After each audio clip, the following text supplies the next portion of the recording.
एक बार देख ले।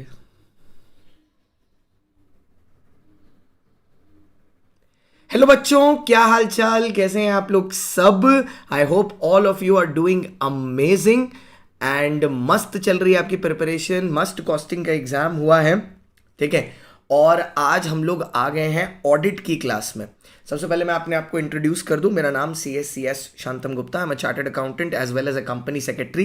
आई am an AIR 42 in CA inter examinations. और मैं आपको पढ़ाता हूँ लॉ एंड ऑडिट। इससे पहले आपने मेरा लॉ के लेक्चर्स देख लिया एंड आई होप आपका लॉ का पेपर बहुत अच्छा हुआ। अब बारी है ऑडिट की। तो यहाँ हम लोग क्या करने वाले हैं, let me just explain it to you quickly. Sir, ये हम लोग ऑडिटिंग स्टैंडर्ड्स जो 55 से 60 नंबर के आते हैं पेपर में, ऑडिट स्टैंडर्ड्स का कंप्लीट मैराथन लेके आए हैं। और ये कंप्लीट मैराथन हम लोग कर रहे हैं, वो भी पूरा का पूरा सीरीज वाइज। जब मैं बोलता हूँ सीरीज वाइज, इसका मतलब ये है कि यहाँ हम लोग ये इंश्योर कर रहे हैं कि we are covering is we are covering all topics, ठीक है। और वो भी हम लोग ऐसे कवर कर रहे हैं topic wise, like for example अगर, और वो भी वीडियोस के माध्यम से हम लोग एक ही प्लेलिस्ट बनाएंगे और उसी में आपको सारे वीडियोस डाल दिए जाएंगे। लाइक फॉर एग्जाम्पल हम लोग 200 की सीरीज की एक वीडियो बनाएंगे। तो 200 की सीरीज में जैसे ये जो पहला वीडियो है, वील बी कवरिंग ऐसे 200, 210, 230, 240, 260, 265, 299, 250, दो बार 299 हो गया, ठीक है। This is all that we will be covering, ठीक है। ये एक साथ हम लोग ये पूरा का पूरा पोर्शन कवर करेंगे। अब आपका पहला सवाल होगा कि सर ये जो नोट्स आप यहाँ पर लिखा के करोगे, ये नोट्स हमें कहाँ अवेलेबल होंगे। तो बच्चों मैं आपको बता दूं, ये नोट्स आपको अवेलेबल हो जाएंगे नीचे जो लिंक दिया हुआ है अनअकैडमी के पेज का। उस लिंक में क्लिक करेंगे आप, ड्राइव में जाके आपको ये नोट्स अवेलेबल हो जाएंगे। इसके पहले आप लोगों को मैं ऑलरेडी उसी ड्राइव में, वहाँ पर भी अपलोडेड है वैसे तो, बट मैंने ग्रुप में भी शेयर किया हुआ है। मैंने आपको ऑलरेडी टॉप 100 क्वेश्चंस दे दिए हैं ऑडिट के। Top 100 questions audit with solution, ठीक है। With solution I have already provided it to you, solution के साथ साथ, ठीक है, विथ सोल्यूशंस। और साथ ही साथ मैं आपको जब ये अभी कर रहा हूं स्टैंडर्ड्स का मैराथन, और उसके बाद जब .3 की बात आएगी तो अब आपका एग्जाम डे बूस्टर जो है, एग्जाम डे बूस्टर, उसमें मैं आपको करा दूंगा जिसको आप बोलते हो केस बेस्ड MCQ, ठीक है। तो अभी इसी के साथ ना आप पूरा रेडी हो जाओगे अपने ऑडिट के एग्जाम के लिए। क्वेश्चंस भी बना लिए, ठीक है, क्वेश्चंस भी बना लिए, साथ साथ आपने पूरा का पूरा रिवीजन भी कर लिया, स्टैंडर्ड्स का भी पोर्शन कर लिया, मतलब अब आप पूरे के पूरे कवर्ड हैं, ठीक है। सो चलिए सर फिर शुरू करते हैं बिना किसी देरी के, पहले ऐसे के साथ, विच इज अवर ऐसे नंबर 200, ठीक है। ऐसे 200 सर, तो जो ऐसे 200 बात करता है, ये बात करता है हमारे ओवरऑल ऑब्जेक्टिव ऑफ ऑडिट के बारे में। It speaks about the overall objective of audit, कि what is the overall objective of audit, कि ऑडिट करने का टोटल पूरा का पूरा ऑब्जेक्टिव क्या होता है। तो सबसे पहले बात आती है सर कि स्टैंडर्ड का स्कोप क्या है, ठीक है। स्टैंडर्ड का स्कोप क्या है, what is the scope of the ऐसे।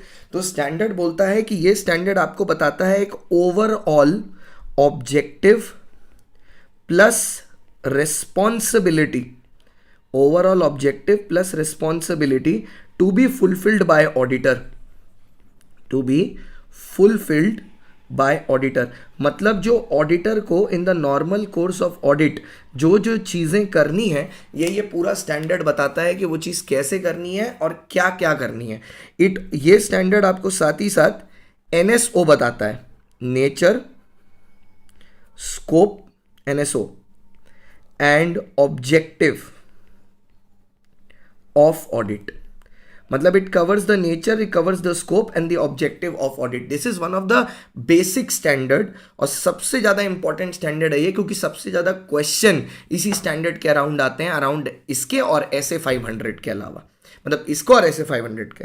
तो अब इसने बोला ना ओवरऑल ऑब्जेक्टिव, तो एक्चुअल में ऑब्जेक्टिव है क्या, ठीक है, व्हाट इज द ऑब्जेक्टिव, ठीक है। तो सर ऑब्जेक्टिव दो है, ठीक है।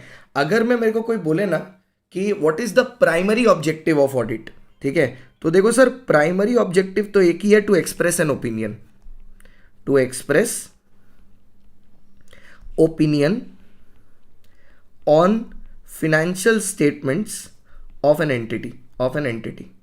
लेकिन सर इस प्राइमरी चीज को करने के लिए ना हमें ओपिनियन एक्सप्रेस करने के लिए एविडेंस ऑब्टेन करना जरूरी है। तो वही इस प्राइमरी को कंप्लीट करने के लिए हमारा एक सेकेंडरी ऑब्जेक्टिव भी होता है, टू ऑब्टेन रीजनेबल अश्योरेंस। क्या ऑब्टेन करना है हमें, क्या बोला मैंने, to obtain reasonable assurance that the financial information is free from any material misstatement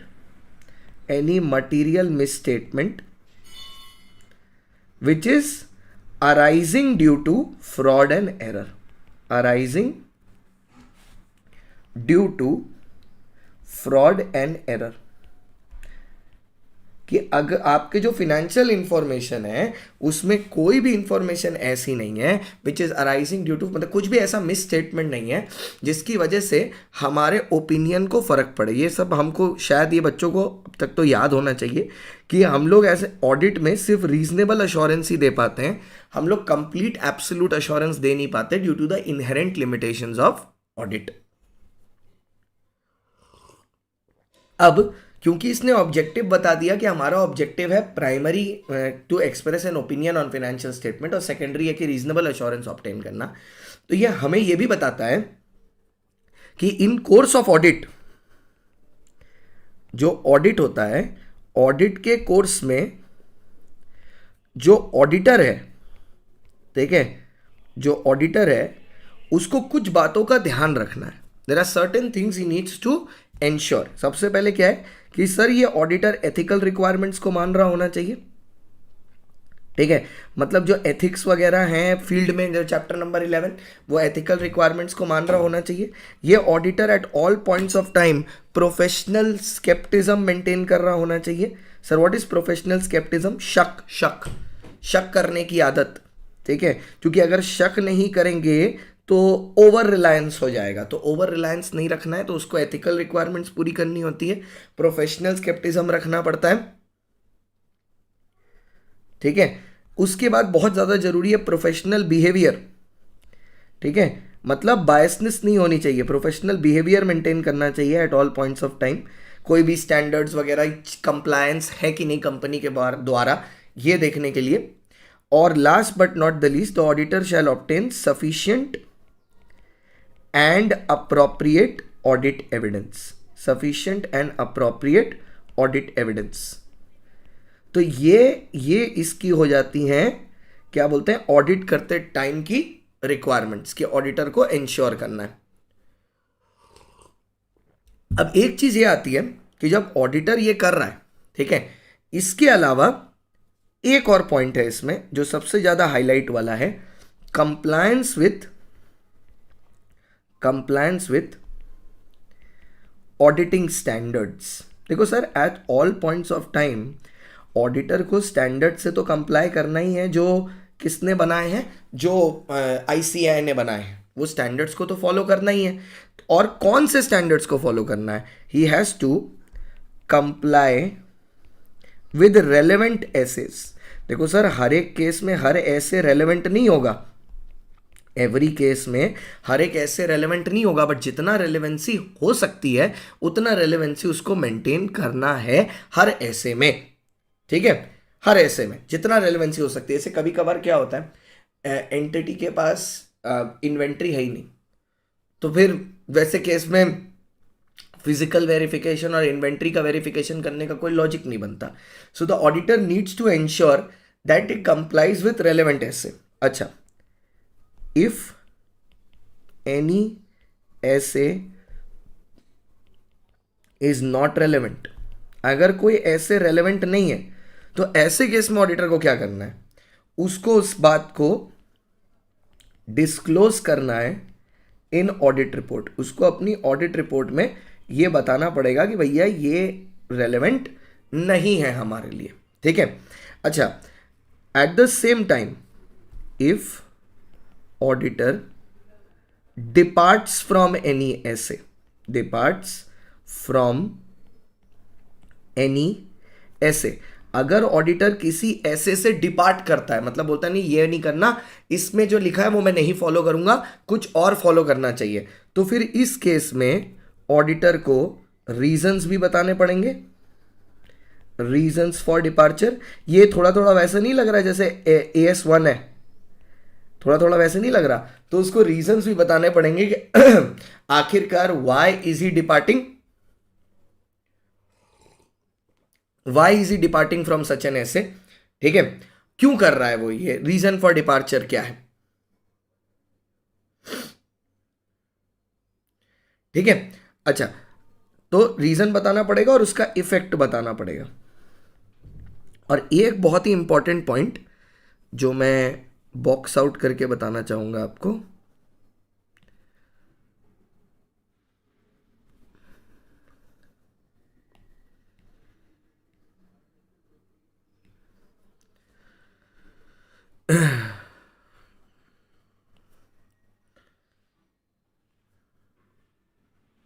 ये क्या हो गया,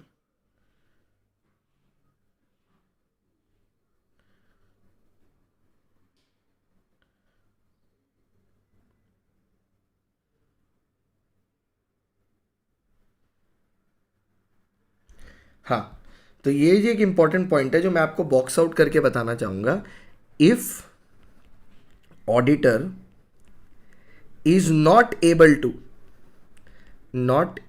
to follow a ऐसे, अब ऑडिटर ना एक ऐसे फॉलो नहीं कर पा रहा, जैसे हो सकता है क्या है, क्लाइंट उसको इन्वेंट्री का एक्सेस दे नहीं रहा, ठीक है, तो यहां पर auditor needs to decide,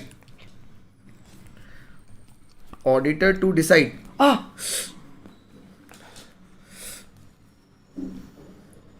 auditor to decide, कुछ नहीं, ऑडिटर टू डिसाइड वेदर, हाँ नाखून से कान के पीछे मार दी, हाँ, auditor to decide whether he is required, हम तो रिकॉर्ड कर रहे हैं, he is required to record it, whether he is required to modify his opinion. अब यहां पर ना ऑडिटर को डिसाइड करना पड़ेगा कि क्या उसको अपना ओपिनियन मॉडिफाई करना है, क्या ये इतनी बड़ी बात है, ठीक है, जिसकी वजह से अपना ओपिनियन मॉडिफाई करना है। अगर आंसर इज यस तो फिर वो अपना ओपिनियन मॉडिफाई कर देगा। बस ये था आपका ऐसे 200, इतना छोटा सा है, ठीक है। सो दैट कंप्लीट्स योर फर्स्ट ऐसे 200, the overall objective of audit, ठीक है। तो पहला वाला तो हो गया, पहला वाला तो हो गया, the overall objective of audit. Okay, so जो नेक्स्ट ऐसे आएगा हमारा वो है SA 210, okay, and this is agreeing to the terms of acceptance, SA 210, SA 210 से 210, agreeing to terms of engagement, agreeing the terms of engagement। Basically background समझना, यहाँ पर हो क्या रहा है, एक कंपनी एक ऑडिटर को हायर की है, ठीक है। तो अब जो बात ये हो रही है कि कंपनी और ऑडिटर के बीच में जॉब शुरू करने से, एंगेजमेंट शुरू करने से पहले बातचीत हो रही है। ऑडिटर भी सारी, मतलब अपॉइंटमेंट के पहले सारी बातें क्लियर करना चाहता है, ऑडिटर भी मैनेजमेंट को बताना चाहता है कि मैनेजमेंट किस चीज़ के लिए रिस्पॉन्सिबल है, ऑडिटर मैनेजमेंट को ये भी बताना चाहता है कि ऑडिटर किस चीज़ के लिए रिस्पॉन्सिबल होगा, जिससे ना फ्यूचर में जाके कोई भी कॉम्प्लिकेशन ना हो कि किसको क्या काम करना है। Everybody is sure about the fact कि मेरा फंक्शन कितने तक लिमिटेड है। जैसे घर में नौकर रखने से पहले, मतलब सर्वेंट रखने से पहले आप जब उनको रखते हो तो बता देते हो ना कि ये ऐसे ऐसे होगा, वो भी बता देते हैं कि इस दिन मैं नहीं आएगी मासी, इस दिन मैं छुट्टी करेगी, ठीक है, और इतना से इतना काम करेगी, तो ये वही हो रहा है, agreeing to the terms of engagement. ठीक है, तो सबसे पहले आएगा scope of the SA. Scope of SA, sir SA का स्कोप क्या है, what is the entire scope of the SA? सबसे पहले sir, it deals with responsibility of the auditor, responsibility of auditor in the conduct of audit being agreed with management prior to engagement,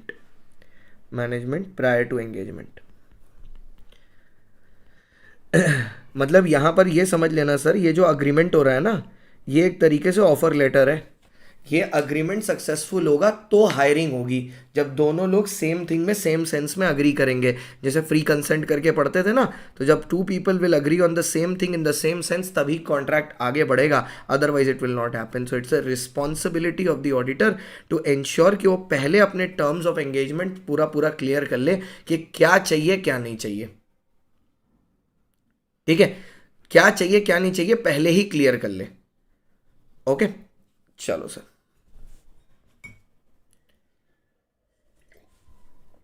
तो जब इसमें से आए scope देखा, अब आया सर ऑब्जेक्टिव। ऑब्जेक्टिव क्या है?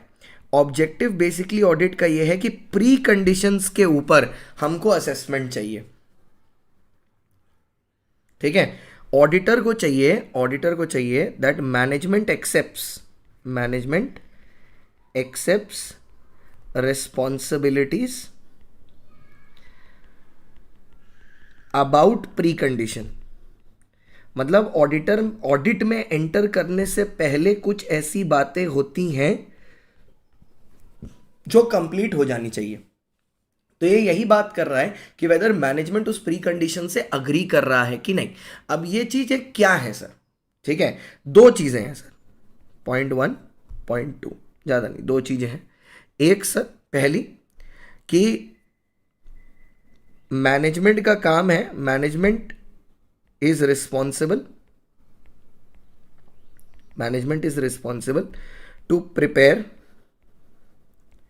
financial statement as per applicable FRF। कि ये मैनेजमेंट का काम है कि वो फिनेंशियल स्टेटमेंट प्रिपेयर करे एज पर एप्लीकेबल FRF। ठीक है, ये मैनेजमेंट का काम है, प्रिपरेशन। ठीक है, दूसरा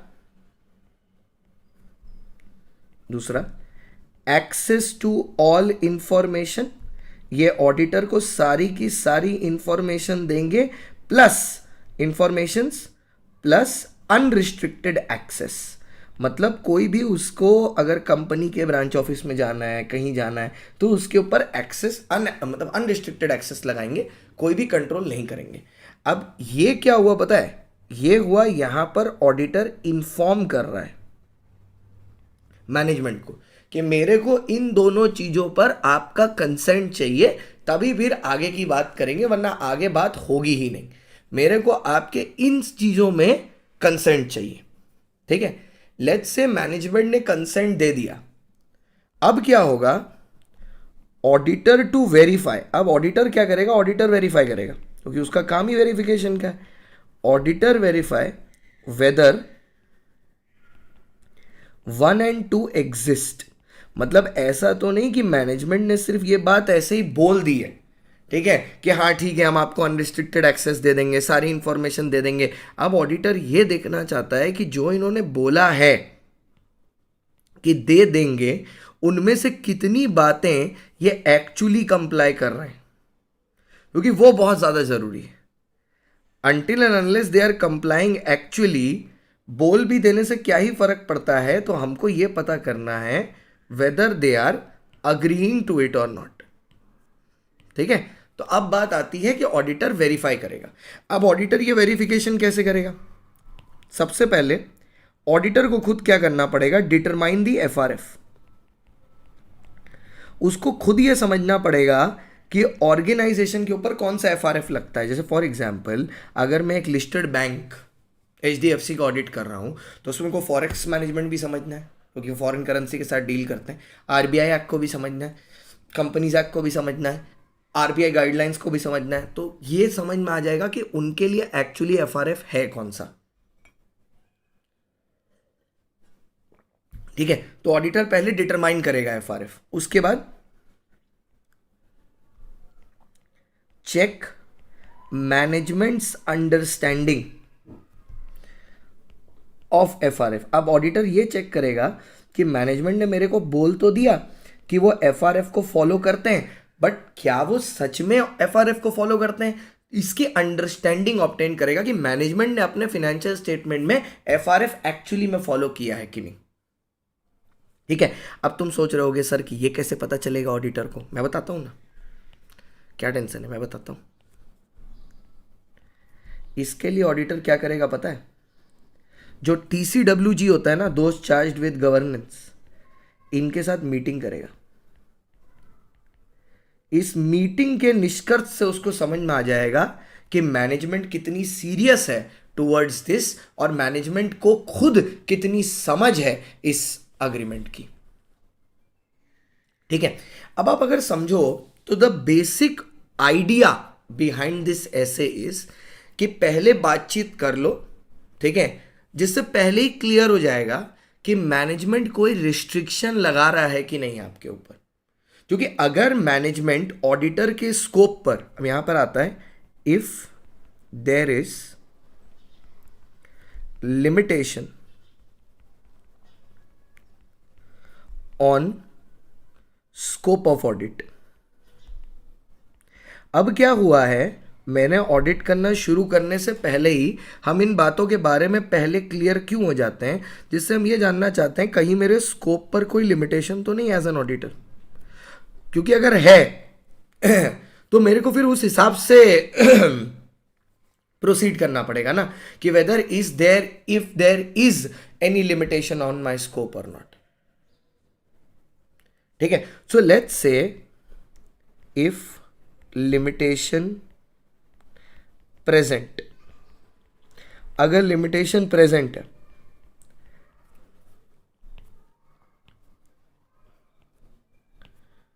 और इस लिमिटेशन की वजह से auditor is having doubts over ability to obtain evidence. अगर ऑडिटर को लग रहा है, उसको डाउट है एविडेंस ऑब्टेन करने की एबिलिटी पर, तो फिर ऐसे केस में हम लोग ये रेकमेंड करेंगे कि ऑडिटर को क्या करना चाहिए, ही शुड रिजेक्ट। मतलब उसको भैया ये जॉब लेना ही नहीं चाहिए, ही शुड रिजेक्ट, ये एंगेजमेंट ही उसको रिजेक्ट कर देनी चाहिए। ठीक है, लेकिन अगर ऑडिटर को ऐसा लगता है, ठीक है, लेकिन अगर ऑडिटर को लगता है auditor deems limitation not material, अगर ऑडिटर लिमिटेशन को मटीरियल मानता ही नहीं है, ये तो बेकार है, it is not material, limitation is not material, तो इस केस में ऑडिटर को क्या करना है, he can accept the engagement.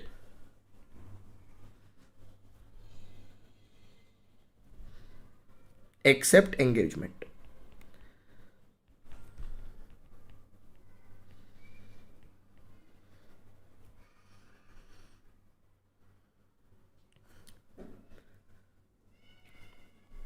Accept engagement.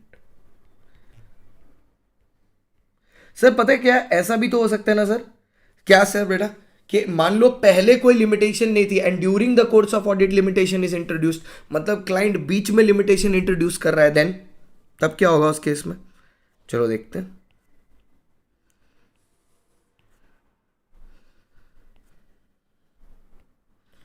If limitation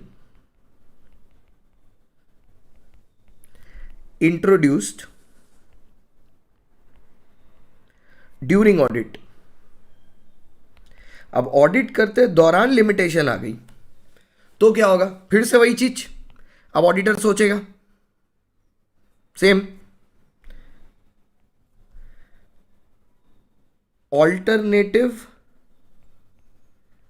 procedure possible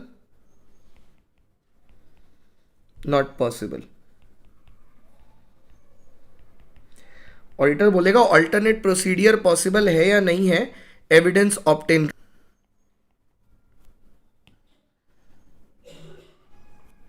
कि वेदर ऑल्टरनेट प्रोसीडियर पॉसिबल है कि नहीं एविडेंस ऑब्टेन करने के लिए। ठीक है, तो ये दो सिनारियो हो सकते हैं। Scenario number 1 it might be possible, scenario number 2 it will not be possible.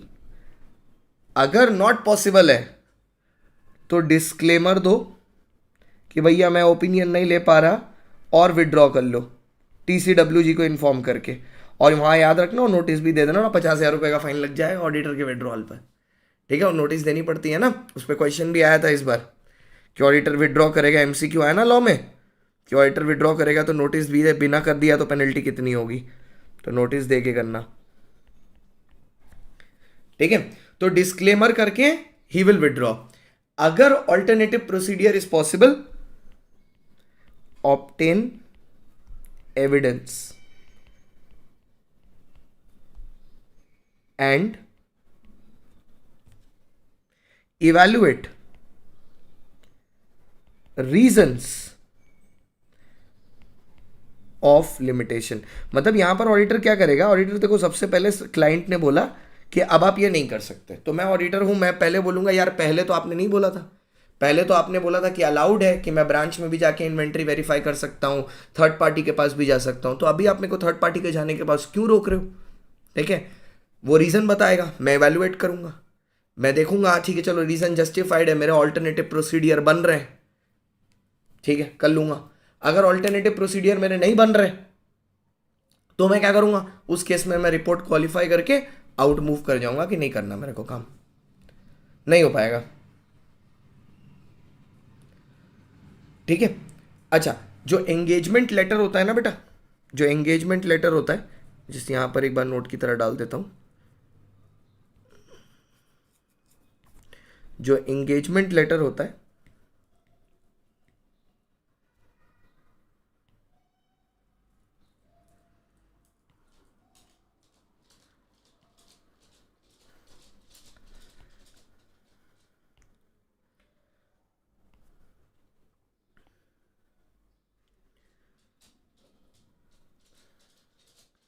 जो एंगेजमेंट लेटर होता है उसके जस्ट एक छोटा सा वो दिखा देता हूं। जो एंगेजमेंट लेटर होता है बेटा,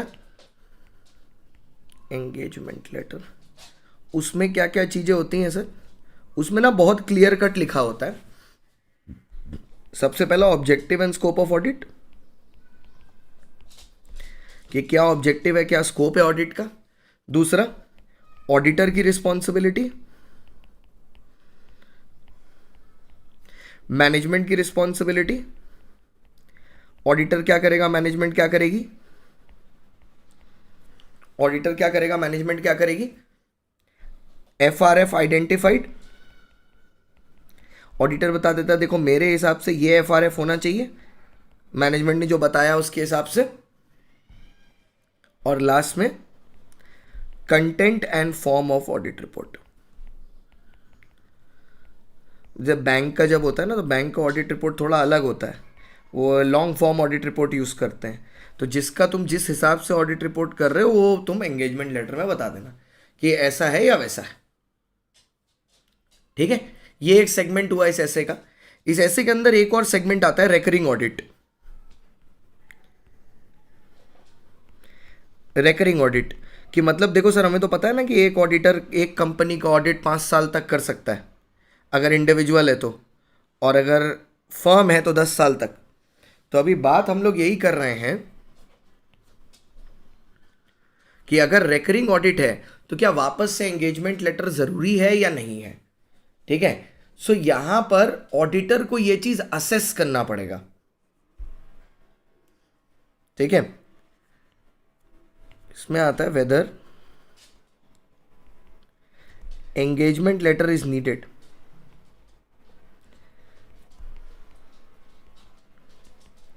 is required. तो यहां पर हम लोग ना आपको कुछ केसेस देते हैं, cases in which it can be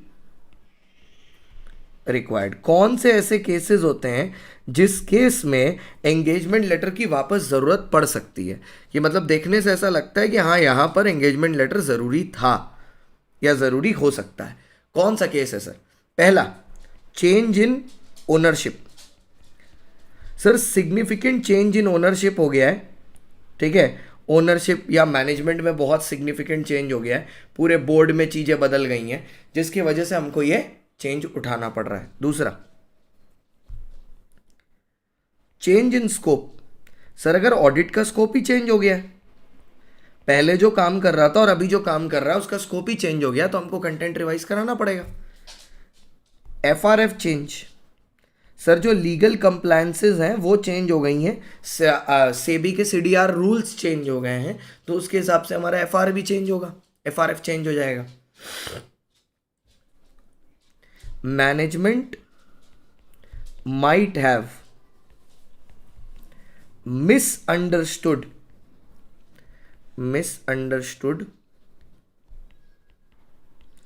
it earlier. Auditor का ये ओपिनियन है कि ऐसे हो सकता है, मतलब ये पॉसिबल है कि शायद मैनेजमेंट ने पहले जो एंगेजमेंट लेटर मैंने भेजा था उसको ठीक से मैनेजमेंट ने समझा नहीं है, ठीक है, तो वो बोलता है कि एक बार एक काम करता हूँ, मैं वापस से भेज देता हूँ, so that everybody understands and we are all on the same page, कि नेक्स्ट टाइम अराउंड ये वापस से प्रॉब्लम ना हो जो हमको लास्ट ऑडिट में हुई है. तो वही, it also depends upon previous experience of auditor, कि ऑडिटर का क्या प्रीवियस एक्सपीरियंस रहा है रिलेटेड टू द सेगमेंट. ठीक है, तो ये भैया आपका हो गया दूसरा ऐसे complete, SA 210 agreeing to the terms of engagement. Second SA done. उसको अपनी सारी की सारी चीज़ें, जो भी वो ऑडिट की उसकी फाइंडिंग्स हैं, जो भी उसने ओपिनियन दिया, उसके लिए उसने जो जो एविडेंसेस ऑब्टेन किया है, उसके लिए सारा documentary evidence eight all points of time auditor को अपने पास हैंडी रखना होता है. अब इसके दो फायदे हैं. एक, it serves as a proof कि भैया मेरे ओपिनियन के पीछे का लॉजिक क्या है. And the next benefit of this is it also serves as a dispute solver, कि कभी अगर ऑडिटर पर यह बात निकली कि ऑडिटर ने अपने काम में केयरलेसनेस की है या ऐसा कुछ किया है, so this can be used as a defence कि नहीं भैया मैंने अपना काम ठीक से किया है. तो सर सबसे पहले आते हैं what is the scope of the SA. Scope बड़ा सिंपल सा है, ये ऑडिटर की रिस्पॉन्सिबिलिटी के बारे में बात करता है. Auditor's responsibility to prepare audit documentation. It deals with auditor's responsibility to prepare audit documentation, कि भैया audit documentation eight all points of time auditor को प्रिपेयर करनी है. अब इसका ऑब्जेक्टिव क्या है, इससे फ़ायदा क्या होगा? दो फायदे होंगे. मल्टी मॉडल हो गया एक तरीके से, दो फायदे हो गए. एक तो अपने लिए सफिशिएंट एंड अप्रोप्रिएट रिकॉर्ड हो जाएगा, sufficient and appropriate record of work done, sufficient and appropriate record of work done, evidence that audit was performed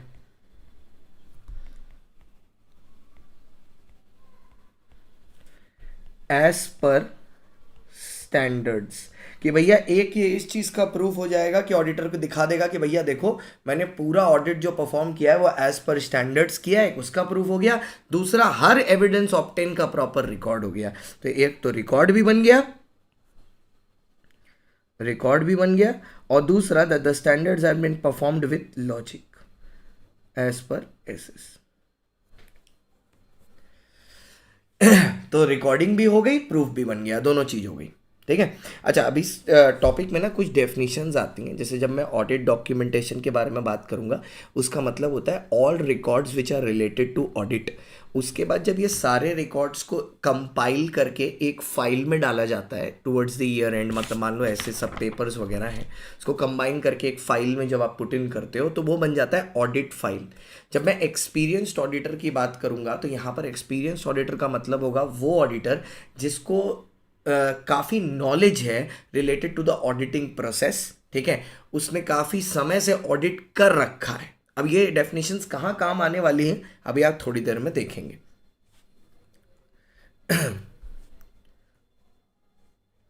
अच्छा, अब एक क्वेश्चन ना यहां से सब हेडिंग की तरह आ सकता है कि ऐसे में भी है, role of audit documentation.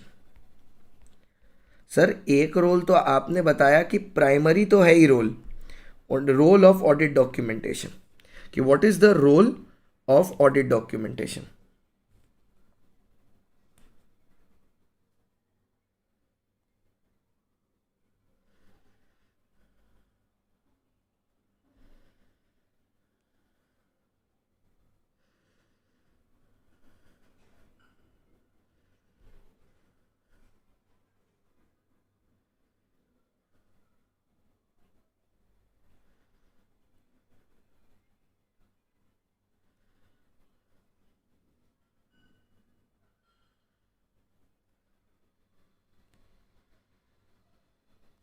Role of audit documentation कि आखिरकार ऑडिट डॉक्यूमेंटेशन का रोल क्या होता है।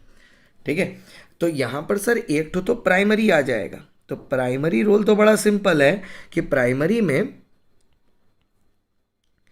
ये एक हमारे लिए एविडेंस है, ऑडिटर के लिए एविडेंस ऑफ ऑडिट वर्क, और दूसरी चीज है record, record of work done. लेकिन एडिशनली क्या काम कर सकता है, ठीक है, अब उस पर आते हैं। तो ऐसे आपका क्वेश्चन आपको एग्जाम में पूछा जा सकता है कि what can the audit documentation be used additionally. अब आ गया सर सेकेंडरी। सेकेंडरी किस काम के लिए यूज किया जा सकता है या एडिशनली किस काम के लिए यूज किया जा सकता है, उस पर आते हैं। और ये हमारे लिए सबसे इंपॉर्टेंट है। सबसे पहले अब आपके साथ और भी लोग आएंगे, देखिए एक अकेला आदमी ऑडिट करने थोड़ी ना जाएगा। तो आपकी जो आपके साथ जो लोग काम करते हैं उसको बोलते हैं एंगेजमेंट टीम। तो ये आपको ना हेल्प करेगा एंगेजमेंट टीम को ऑडिट को प्लान एंड परफॉर्म करने के लिए। Plan and performance of audit bye engagement team. तो ये एंगेजमेंट टीम को हेल्प करेगा कि भैया ऑडिट को प्लान कैसे करना है, ऑडिट को परफॉर्म कैसे करना है बाय द एंगेजमेंट टीम। दूसरा, direction, supervision and review of responsibility. इससे ना हम लोग मतलब जो एंगेजमेंट का लीडर होगा एंगेजमेंट टीम का, वो एंगेजमेंट टीम की परफॉर्मेंस को डायरेक्ट भी कर सकता है, सुपरवाइज भी कर सकता है, रिव्यू कर सकता है, क्योंकि वो उसके डॉक्यूमेंट्स देख लेगा, उसको समझ में आ जाएगा कि प्रॉपरली काम हुआ है कि नहीं। ठीक है, इससे ना अकाउंटेबिलिटी आती है। अब अकाउंटेबिलिटी मतलब अकाउंट्स का एग्जाम नहीं, अकाउंटेबिलिटी मतलब आंसरेबिलिटी। अब अगर मैंने किसी को कोई काम दिया है, मैंने सुबह एक आर्टिकल को एक चेकलिस्ट दी कि तुमको भैया ये चीज़ें चेक करनी है, अगर मैं दिन के अंत में उसका डॉक्यूमेंटेशन देख रहा हूँ और अगर उसने सब कुछ कर लिया means he is very efficient, अगर नहीं कर पाया he is answerable to me कि आखिरकार क्यों नहीं हुआ ये, व्हाट इज़ द रीज़न, क्या प्रॉब्लम हो रही है। Retention for future audit. देखो सर बात ऐसी है, ऐसा तो है नहीं कि आप एक बार के लिए, देखो जब मैं ऐसे ही बोलता हूँ, दुकान में जब हम लोग कस्टमर को सेल भी करते हैं प्रोडक्ट, तो एक बार के लिए थोड़ी ना कर रहे होते हैं। हमेशा जब हम लोग दुकान में कोई सामान बेचते हैं यही सोच के तो बेचते हैं कि इसी कस्टमर को आगे भी बेचेंगे। तो retention for audits eight future period, future years, कि जब दोबारा ऑडिट के लिए आएंगे तो ये डॉक्यूमेंट हमें हेल्प करेगा याद करने में कि जो हमने पहले किया था। It will provide a basis opinion obtain करने के लिए भी। It will also provide a basis कि लास्ट टाइम कहां पर मिस स्टेटमेंट मिली थी इस बार देखेंगे। And it will also provide a basis for SA 501 checking of opening balances. ठीक है, उसके बाद क्वालिटी कंट्रोल रिव्यू। अभी ऐसे 220 आएगा जहां पर आप क्वालिटी कंट्रोल रिव्यूअर को लेके आओगे, तो ये आपके क्वालिटी कंट्रोल रिव्यू में भी हेल्प करता है आपको।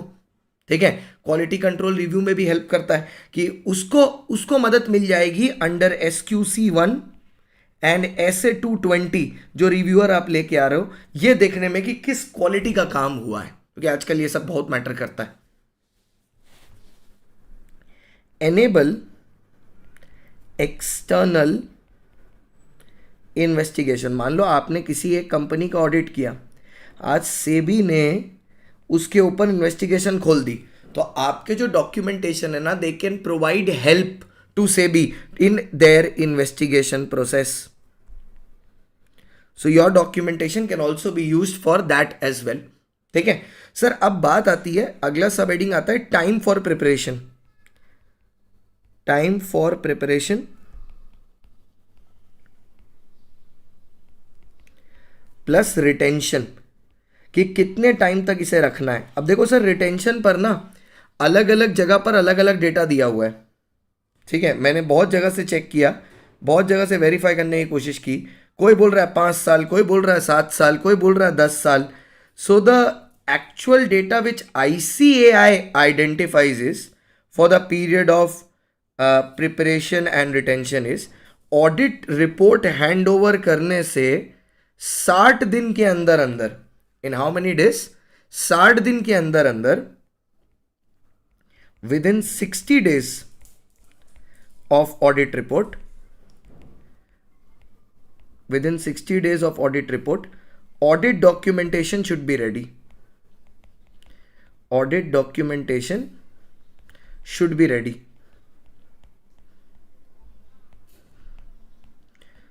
60 दिन के अंदर अंदर आपका ऑडिट डॉक्यूमेंटेशन रेडी हो जाना चाहिए विद इन 60 डेज। और आपको इसको रिटेन कब तक करना है? 7 ईयर्स। Retention period 7 years. ठीक है, 7 साल तक आपको इसको रिटेन करके रखना है। ठीक है, 7 ईयर्स तक। ठीक है, अब ये हो गए 2 सब क्वेश्चन। अब आते हैं मेन चीज में वापस से। सर किस तरीके के बनाने हैं मेरे को? What will be the form,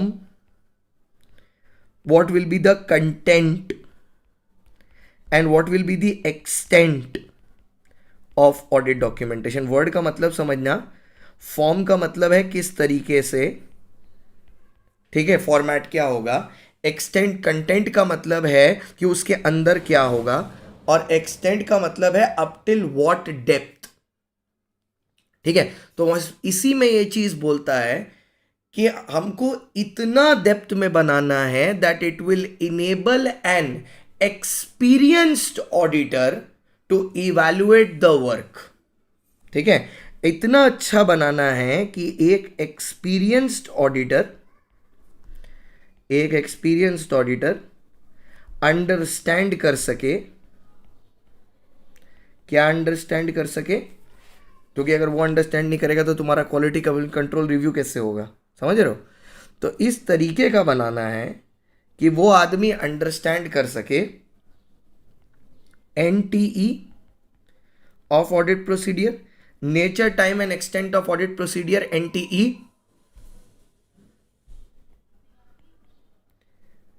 results of audit procedure. ठीक है, और next significant matters in audit।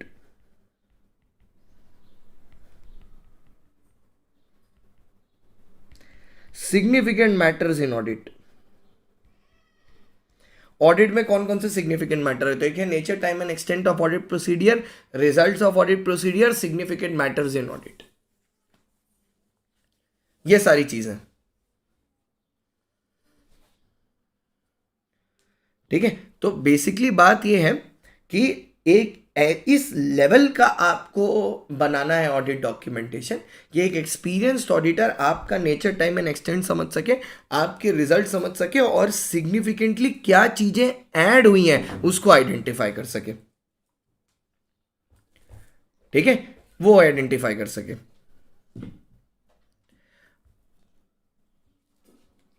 अच्छा, अब एक एक सवाल और होता है ये बच्चों का कि सर इसमें क्या हम लोग मतलब मान लीजिए जैसे ऑडिट पीरियड खत्म हो गया, ठीक है, ऑडिट रिपोर्ट दे दी, उसके बाद अगर कोई मैटर होता है तो क्या हम लोग इस डॉक्यूमेंट में लिख सकते हैं after the audit report? Let's look into this fact. After audit report क्या राइट होंगे हमारे ऑडिट रिपोर्ट के बाद? क्या हम लोग उसमें कोई चेंजेस कर सकते हैं? अगर आपके सामने कोई एक्सेप्शनल इवेंट हो गया, मैनेजमेंट में एक आदमी को काम से निकाल दिया गया क्योंकि उसके ऊपर फ्रॉड का चार्ज आ गया, ठीक है, अगर कोई एक्सेप्शनल इवेंट हुआ, so you can make a note in audit documents. आप ऑडिट डॉक्यूमेंट में एक नोट मेक कर सकते हो। क्या चीज क्रिएट करने में? सर्कमस्टेंसेस जो आपने फेस किए,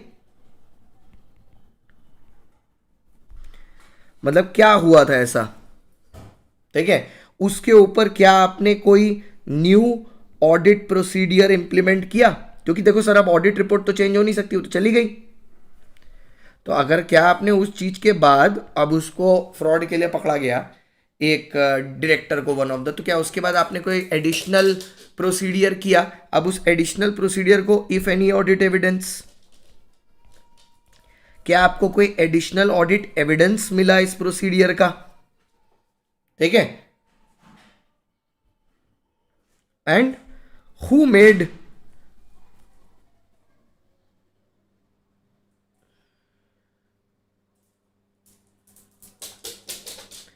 who made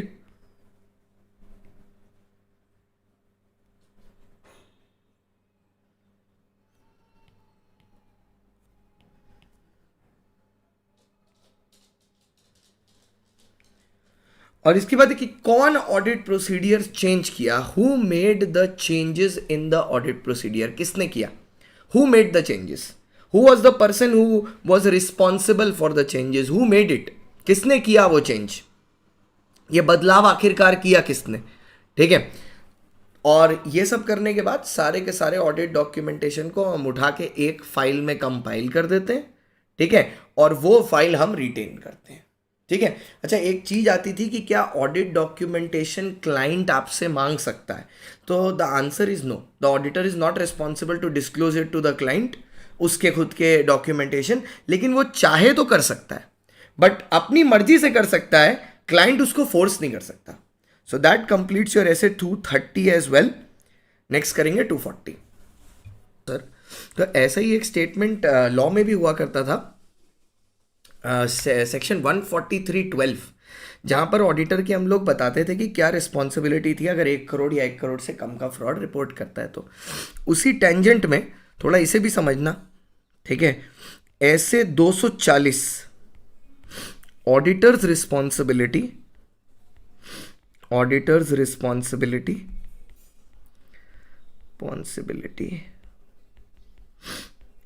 in case of fraud.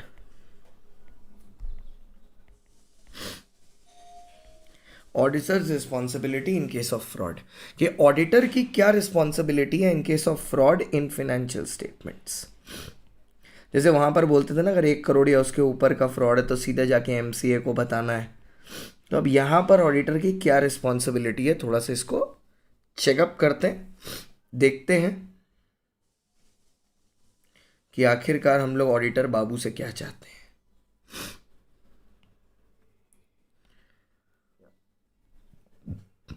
आना sir.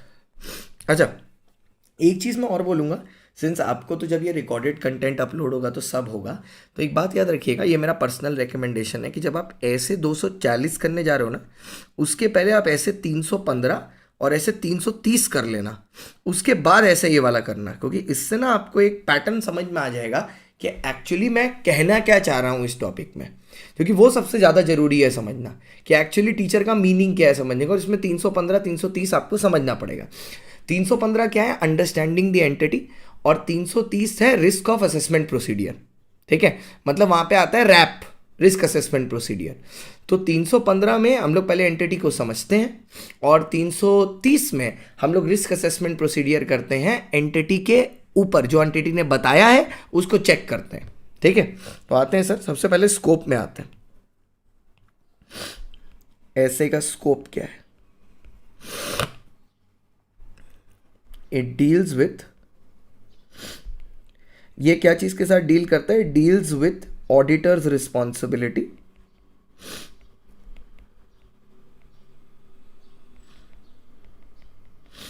it deals with auditor's responsibility relating to fraud in an audit of financial statements, the audit of financial statements। ठीक है, फिनेंशियल स्टेटमेंट्स में जो फ्रॉड है उसके ऊपर। ऑब्जेक्टिव क्या है सर ऐसे का, कि ऑडिटर को बोलो कुछ स्टेप्स लेने के लिए। ऑब्जेक्टिव क्या है? फ्रॉड खाली पता करके बैठ नहीं जाने के लिए। सबसे पहले identify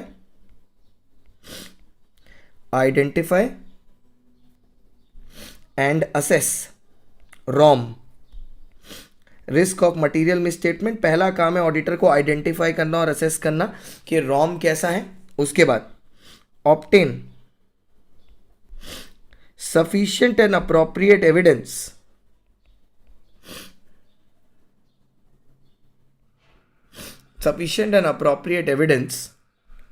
related to fraud,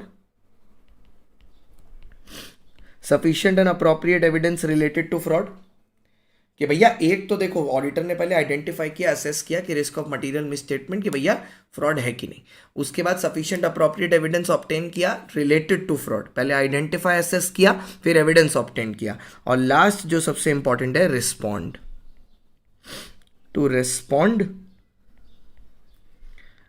to fraud identified.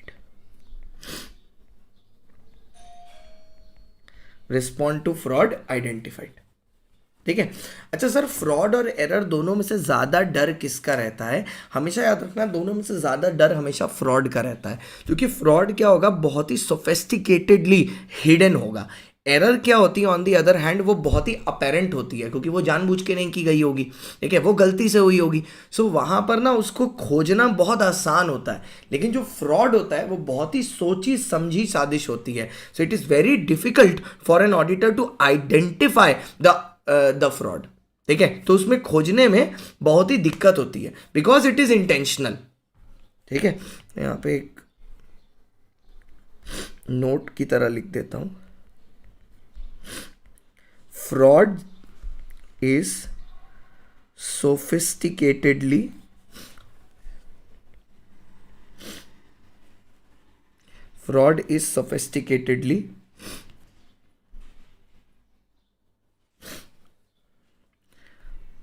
fraud is appropriately hidden, whereas error is evident। दूसरी बात, जो फ्रॉड होता है वो इंटेंशनल होता है, इससे ज्यादा खतरा है।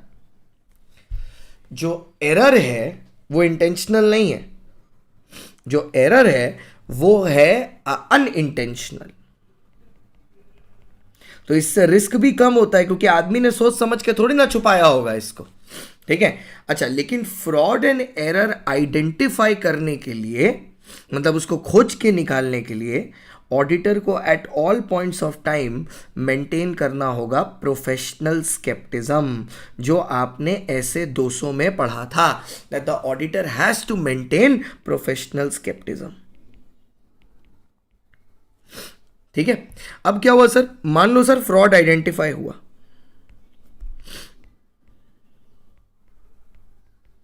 तो ऑडिटर को क्या करना है, फ्रॉड आइडेंटिफाइड बाय ऑडिटर, सबसे पहले उसको ये चीज डिस्कस करनी है मैनेजमेंट के पास, मतलब सॉरी एंगेजमेंट टीम के साथ। ठीक है, सबसे पहले इसको ये चीज डिस्कस करनी है एंगेजमेंट टीम के साथ। ठीक है, discussion with engagement team, discussion with engagement team. अच्छा, अब आप सोच रहे होगे सर ये एंगेजमेंट का मतलब मेन एसेंस क्या है, what is the main focus point, why is this being done, क्यों ये डिस्कशन हो रही है, ये डिस्कशन हो रही है टू डिटरमाइन द मटीरियलिटी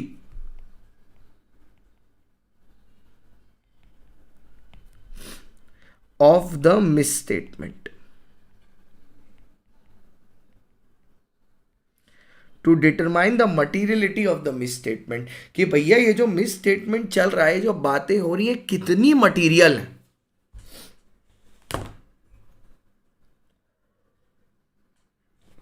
ये कितनी मटीरियल है, हाउ इंपॉर्टेंट इट इज।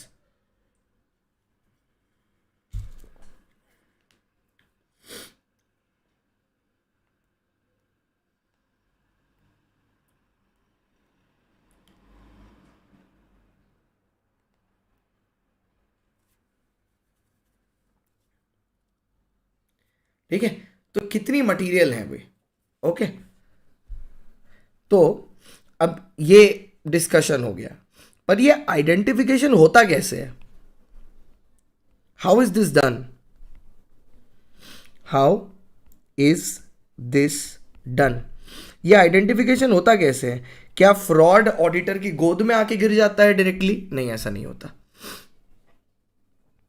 ऐसा बिल्कुल नहीं होता। सबसे पहले आता है ऐसे 315, जहां पर auditor obtains understanding of the clients business and it's environment. पहले वो क्लाइंट के बिजनेस और क्लाइंट की इन्वायरमेंट को समझने की कोशिश करता है। ठीक है, उस अंडरस्टैंडिंग से, उससे ही आइडेंटिफाइज द रिस्क फैक्टर, कि कौन कौन से एरिया में रिस्क फैक्टर है।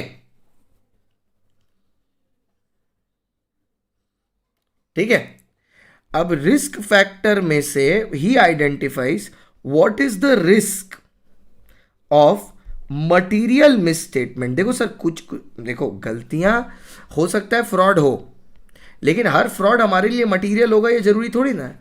तो पहले आपने देखा रिस्क फैक्टर कहां पर है, कहां पर रिस्क लाई करता है, फिर अब आप देख रहे हो कि वेदर वो रिस्क आपके लिए रेलेवेंट है कि नहीं, means it should be significant.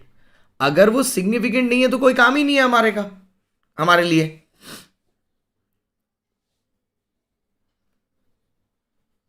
ठीक है, वो हमारे लिए किसी काम ही का नहीं है। इसके बाद आता है सर ऐसे 330,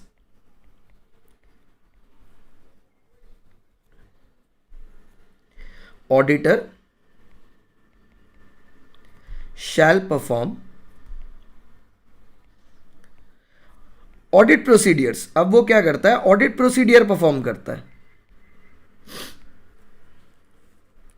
whose nature, time and extent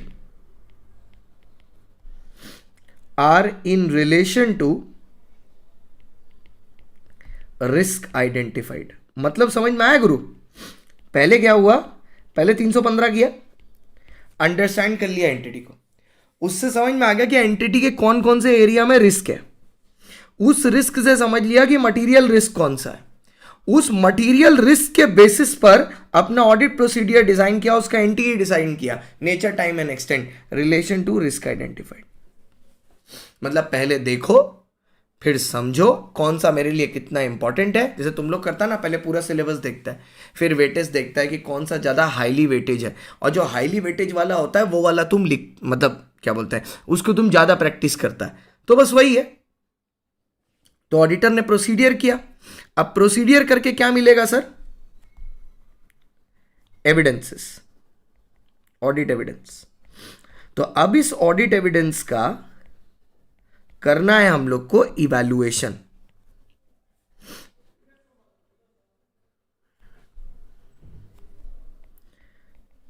evaluation, अब इवैल्यूएशन करके दो चीजें सामने आ सकती हैं।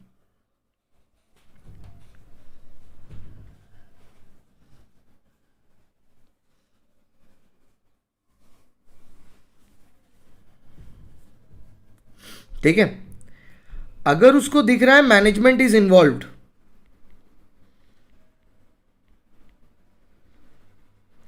तो फिर उस केस में वो टीसीडब्ल्यूजी को बताएगा, मतलब ऑडिट कमेटी या कुछ हो गया। अगर मैनेजमेंट नॉट इन्वॉल्व्ड है, कोई इंप्लॉई है या कोई कोई कुछ कर रहा है, इंटरनल ऑडिटर है, इन्फॉर्म मैनेजमेंट। उस केस में मैनेजमेंट को बता देगा कि भाई सुनो, ये देखो रिस्पॉन्स टू रिस्क में ऐसा कुछ नहीं आएगा कि ऑडिटर जाके रिस्क को ठीक करेगा, क्योंकि वो उसके लिए आया नहीं। उसका प्राइमरी ऑब्जेक्टिव क्या था ऊपर? To express an opinion on the financial statement.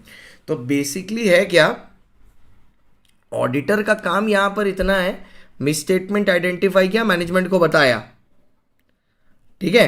अब मैनेजमेंट उसको चेक करेगा मैनेजमेंट इन्वॉल्व है कि नहीं, ठीक है। अब यहां पर क्या है,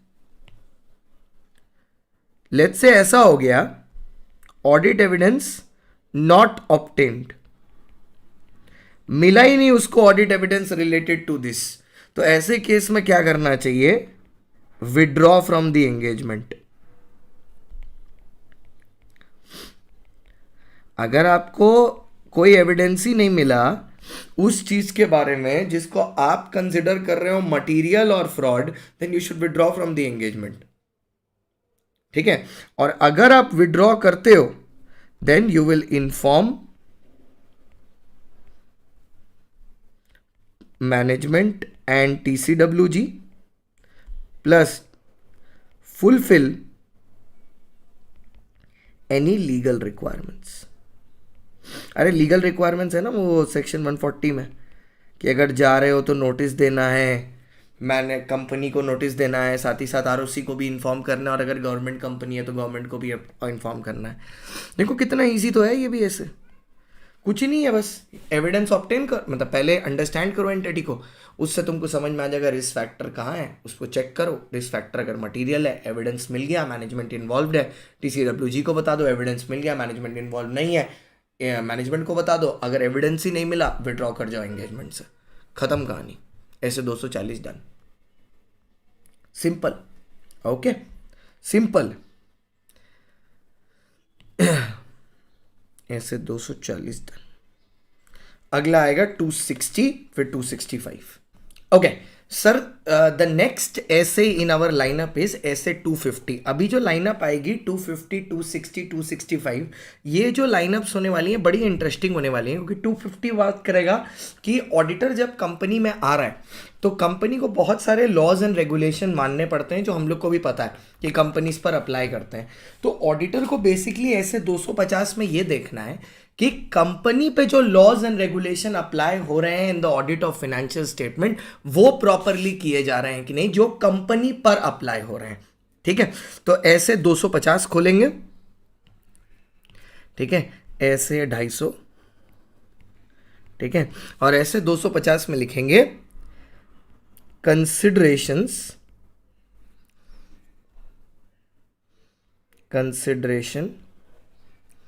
ऑफ laws and regulation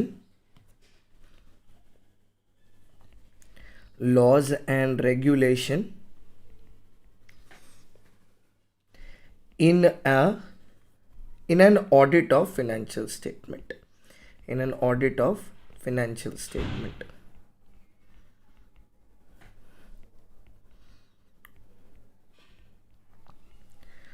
ठीक है। अब इसको खींच देंगे एक रेखा, कौन सी? आइए, मजाक का टाइम नहीं, एग्जाम एग्जाम, नो मजाक, only exam.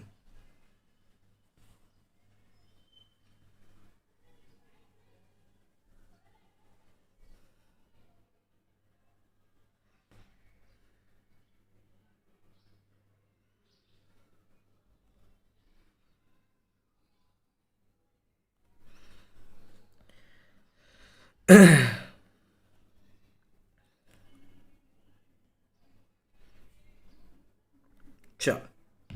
Okay. Let's start. सबसे पहले सर, what is the scope of the ऐसे?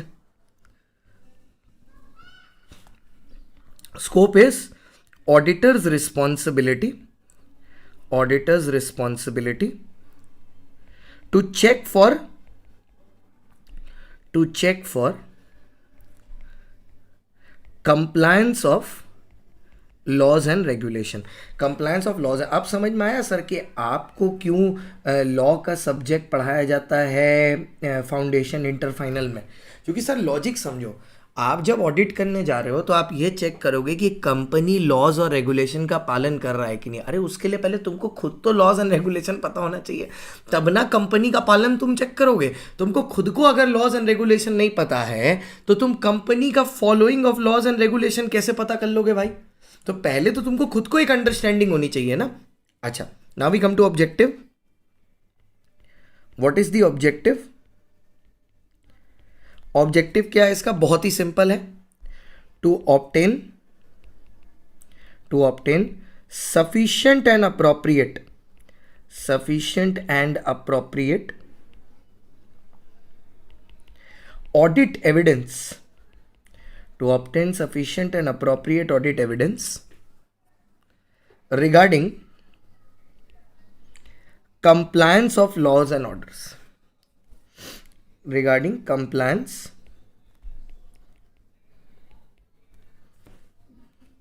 of laws and regulation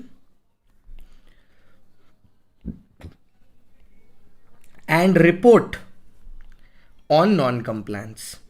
तो अगर उसको कहीं पर दिख रहा है, ठीक है, अगर उसको कहीं पर दिख रहा है कि भैया यहाँ पर तो ये चीज़ कंप्लाई नहीं हुई है या यहाँ पर तो ये कानून कंप्लाई नहीं हुआ है, तो उसको ये नॉन कंप्लायंस रिपोर्ट भी करना है। ऐसा नहीं है कि बस कंप्लायंस हो गया तो ठीक है बाकी फिर आगे बढ़ जाओ चेक करके, नहीं। अगर नॉन कंप्लायंस हुआ है तो उसको रिपोर्ट करना है ये चीज़ को। नॉन कंप्लायंस मतलब क्या? रूल्स नहीं माने गए, पर्सनल लेवल पर। अब जैसे मान लो कंपनी के आर्टिकल में कुछ लिखा है, उस आर्टिकल को किसी डायरेक्टर ने तोड़ दिया, तब ये नहीं लगेगा। ये laws and regulation created by the third party उसको कवर कर रहा है, not necessary covering the articles etcetera जो कंपनी के अंदर की रेगुलेशन है। मतलब अगर पर्सनल लेवल पर कोई वायलेशन है तो ये वाला ऐसे उसको कवर नहीं कर रहा। ये बात कर रहा है कानून के बारे में, ठीक है, कानून के बारे में। तो सर इसका फ्लो कैसे होगा पूरे ऐसे का? ठीक है, पूरे ऐसे का फ्लो कैसे होगा? सबसे पहले understanding auditor to obtain understanding of laws and regulation, understanding of laws and regulation applicable to company,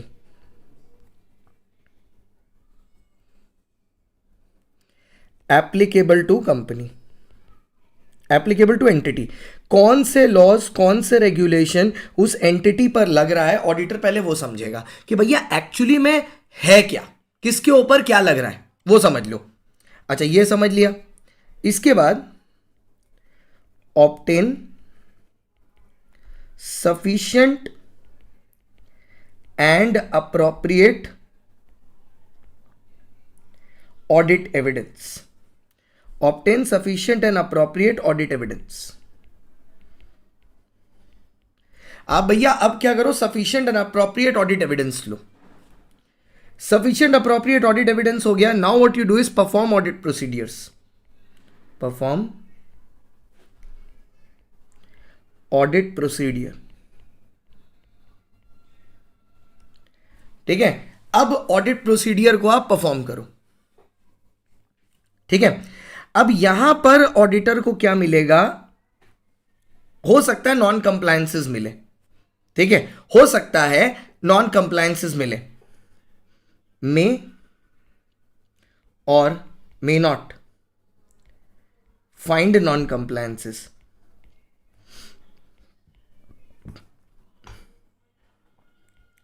ठीक है, अब मान लो हमको कुछ नॉन कंप्लायंस मिला। अच्छा, मैं मे नॉट नहीं लिखूंगा। मे नॉट तो तुमको पता ही है कि अगर मे नॉट हुआ तो अगर मिले नॉन कंप्लायंस, उस केस में क्या होगा वो मैं लिखूंगा, नॉन कंप्लायंस फाउंड। अब क्या करेगा पता है, वो याद है ऑडिट प्रोसीडियर इंक्वायरी, तो अब बैठाएगा इंक्वायरी किससे, टीसीडब्ल्यूजी से। दोस्त चार्ज विद गवर्नेंस, जनरली दोस्त चार्ज विद गवर्नेंस में ऑडिट कमेटी आता है जनरली। ठीक है, अब इनको बैठा के पूछेगा, बोलेगा बताओ भाई क्या प्रॉब्लम है, क्यों इतना प्रॉब्लम हो रही है, क्या दिक्कत हो रही है, क्यों नहीं हो रही पढ़ाई, क्यों नहीं हो रही। ठीक है, पूछेगा इनसे। ठीक है, पूछेगा इनसे। ओके, और उसके बाद क्या करेगा, evaluate it's impact on audit opinion, on audit opinion. अब इसका वो मतलब इसका इंपैक्ट जज करेगा ऑडिट ओपिनियन पर। जस्ट यहां पर ऐसे तो खत्म हो जाता है, लेकिन मैं बस आपको एकदम सिंपल सी एक बात बताता हूं। मतलब ऑब्टेन करेगा मतलब क्या, मतलब ऑडिट ओपिनियन पर कैसे, ऑडिट ओपिनियन पर इन द फॉर्म ऑफ अगर बहुत ज्यादा मटेरियल नॉन कंप्लायंस है, ठीक है, तो फिर वो एडवर्स ओपिनियन दे देगा। अगर एविडेंस ही नहीं मिले तो डिस्क्लेमर दे देगा। अगर थोड़ी बहुत गलती है तो मॉडिफाइड कर देगा। अगर सब कुछ ठीक है तो भैया क्लियर ओपिनियन। बट ये सारा ऑडिट ओपिनियन जाएगा कहां पर, रिपोर्ट में ना, तो ये रिपोर्ट में जाएगा। ठीक है, ये ऑडिट ओपिनियन जाएगा रिपोर्ट में। तो ऑडिटर को नॉन कंप्लायंस मिले, अब वो क्या करेगा, सबसे पहले वो करेगा report to TCWG, report to TCWG, mention its impact on audit report। अब उसका ऑडिट रिपोर्ट पर इंपैक्ट करेगा, लिख देता हूं ये भी। अगर वो मटेरियल है और वो मिस स्टेटेड है तो एडवर्स। अगर वो मटेरियल है, वो मिस स्टेटेड है बट नो एविडेंस, मतलब हम उसको चेक करने के लिए कोई एविडेंस ही नहीं मिला, तो क्या करेंगे, डिस्क्लेमर। उस केस में क्या करेंगे, इसको डिस्क्लेमर में डाल देंगे। ठीक है, अच्छा अब नेक्स्ट थर्ड, नहीं हाँ थर्ड आएगा ना, हाँ तीसरा काम क्या करना है, report to authority if required. अगर कोई अथॉरिटी को रिपोर्ट करना है ना, मान लो पता चल गया कि ये पॉल्यूशन पॉल्यूटिंग एजेंट्स बहुत ज़्यादा पॉल्यूशन लेवल के ऊपर पॉल्यूशन कर रहे हैं, तो पॉल्यूशन कंट्रोल बोर्ड को इन्फॉर्म कर देंगे। बट वो सब तो आपने इनकाउंटर नहीं किया ना, तो आप इसका एग्जांपल ये वाला याद रखो ना, 143(12).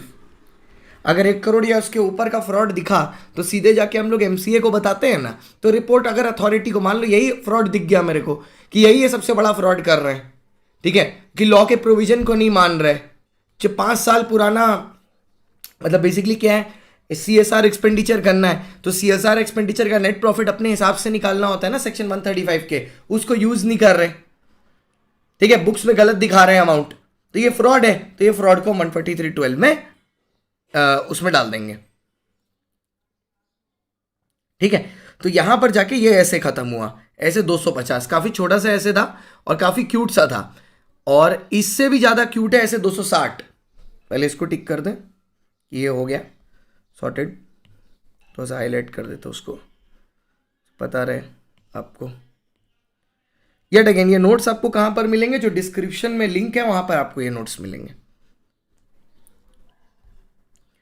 ठीक है, सो दैट कंप्लीट्स योर ऐसे 250 था ना, तो 50 को मैंने लिस्ट में ही नहीं डाला, चलो कोई नहीं, डाल देता हूँ। अच्छा यही तो नीचे है, तो 250 done. Now we come to 260, 65 और 299। अच्छा एक्चुअली देखो, कभी कभी बच्चा ना कंफ्यूज हो जाता है कि 60 और 65 तो एक ही जैसा लगता है सर, थोड़ा थोड़ा देखने में। नहीं सर, एकदम एक जैसा नहीं है। क्यों? मैं ना अगल बगल करके ही दिखाऊंगा इसको, सो दैट बच्चा को एकदम समझ में आए दोनों में फ़र्क क्या है। आप देखो, क्योंकि इसीलिए मैंने यहाँ एक के बाद एक किया है। 60 में क्या है? 60 में है कम्युनिकेशन विद दो चार्ज विद गवर्नेंस, ऐसे है। 260 ये बोलता है communication with those charge with governance.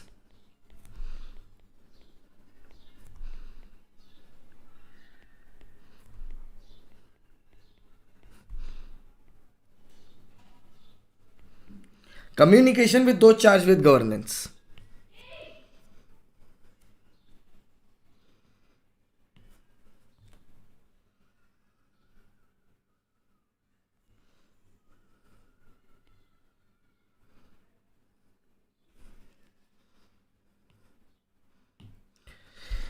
Communication with दो चार्जेस गवर्नेंस। और 265 जो है C265 वो भी कम्युनिकेशन है, लेकिन वो है कम्युनिकेशन विद दो charge with governance about deficiency in internal control, कि अगर कंपनी के इंटरनल कंट्रोल में कुछ कमी है वो उसके बारे में रिलेट करता है स्पेसिफिकली। ठीक है, तो कम्युनिकेशन विद दो चार्ज विद गवर्नेंस आते हैं, इसमें बात करते हैं। चलिए सर, सबसे पहले स्कोप क्या है? What is the scope?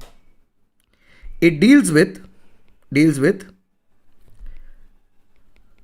auditor's responsibility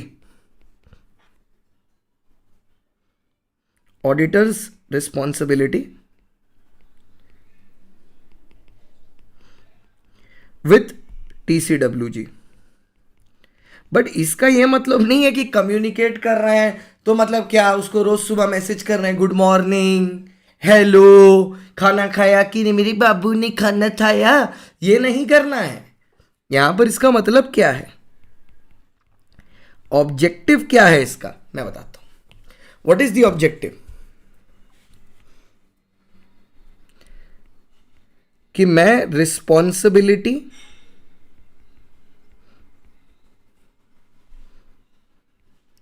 overall plan, timing of audit is communicated. मतलब हमको कितना समय लगने वाला है ऑडिट में, क्या क्या चेक करने वाले हैं, ओवरऑल प्लान क्या है, मेरी क्या, इन डिटेल तो नहीं बताऊंगा मैं अपनी स्ट्रैटेजी क्या है, बट ओवरऑल मेरी स्ट्रैटेजी क्या है वो। दूसरा point 2, obtain information relevant to audit. जैसे अगर आपको याद हो सैप प्रोसीडियर में, सब्टेंटिव एनालिटिकल प्रोसीडियर जो आते हैं उसमें है ना आईओपीसीपी, सॉरी आईओपीसीपी बोल रहे हैं, आईसीआई ऑब्जर्व एक्सटर्नल रीपरफॉर्मेंस, तो उसमें इंस्पेक्शन इंक्वायरी आता है ना, तो obtain information by inquiry of TCWG. तो टीसीडब्ल्यूजी से आप इंफॉर्मेशन के लिए भी इंक्वायरी कर सकते हो, कोई बात कंफर्म करने के लिए या कोई बात पूछने के लिए। पॉइंट नंबर 3,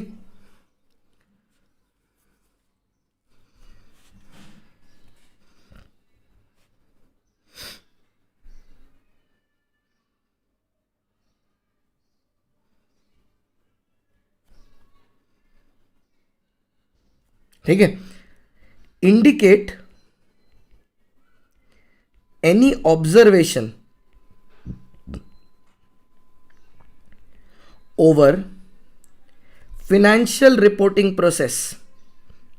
अगर ऑडिटर को, मतलब ऑडिटर आएगा तो कंपनी में इंटरनल कंट्रोल एनालाइज करता है ना, तो वो सारी चीजें देखा, अब उसको लग रहा है कि यहाँ पर यार कुछ और बेटर हो सकता है या इसमें कुछ चेंजेस किए जा सकते हैं, तो वो इन्फॉर्म कर देता है टीसीडब्ल्यूजी को कि भैया मेरे हिसाब से ना आपको ये चीज़ थोड़ी सी बदल लेनी चाहिए, इससे आपका काफ़ी फायदा होगा।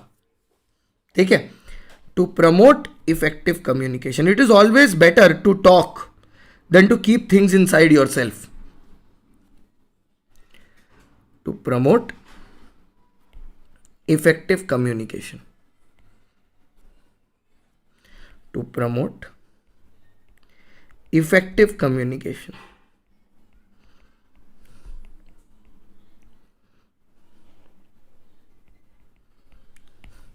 Promote effective communication. तो ये है objective.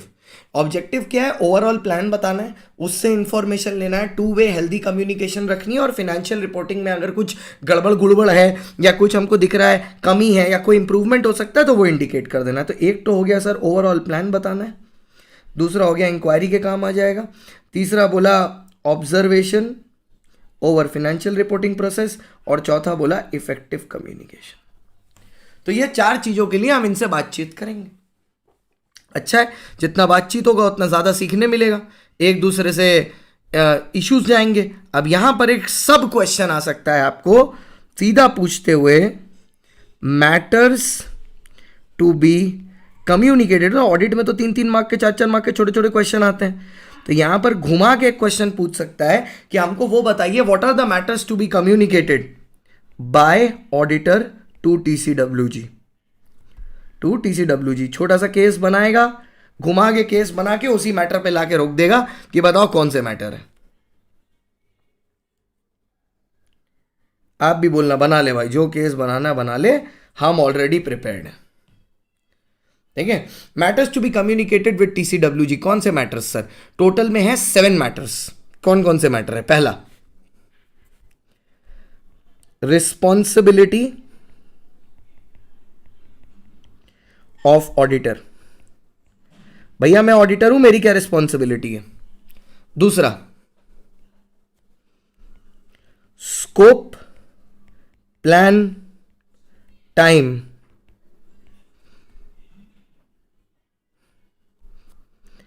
And risk identified. Responsibility क्या है as an auditor? Scope, time, plan क्या है? कितने रिस्क, कौन सा रिस्क आइडेंटिफाई किया है मैंने ऑडिट में.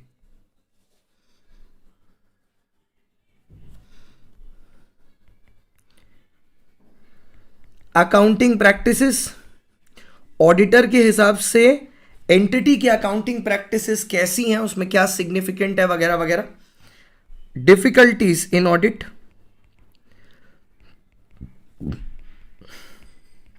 कि भैया ऑडिट के दौरान इन ऑडिटर को क्या क्या डिफिकल्टी का फेस करना पड़ा. फिर written representation, written representation request, कि अगर किसी मैटर पे ऐसे 580 के हिसाब से हमको रिटन रिप्रेजेंटेशन चाहिए तो written representation request. Circumstances affecting the form and content of auditor's report. कौन से मैटर्स हैं जिसने फॉर्म या कंटेंट ऑफ ऑडिटर्स रिपोर्ट को खत्म किया है. और लास्ट में other significant matters, other matters, अगर इसके अलावा कोई इंपॉर्टेंट मैटर दिख रहा है तो.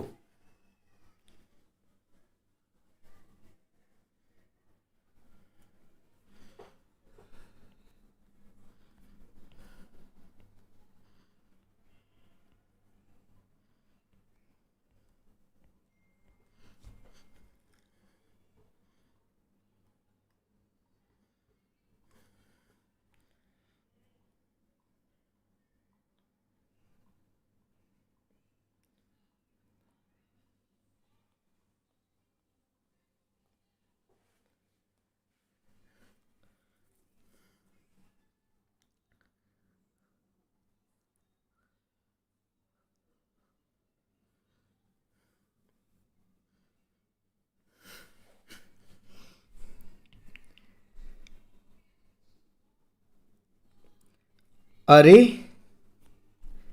सैड काऊ, अरे sad cow. R for responsibility of auditor, S for scope, A for accounting policy practices, D for difficulty, C for circumstances, O for other matters, W for written representation. अरे sad काऊ, काऊ sad है.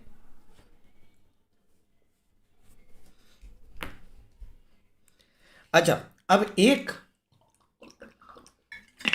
Specific type की communication होती है जो auditor को करनी होती है, बट ये वाली सिर्फ लिस्टेड कंपनीज के केस में आती है. ठीक है, अनलिस्टेड कंपनी के केस में ये आती ही नहीं है. स्पेशल तरह की कम्युनिकेशन बता रहा हूं, सिर्फ लिस्टेड कंपनी के केस में आती है, लिस्टेड एंटिटी के केस में.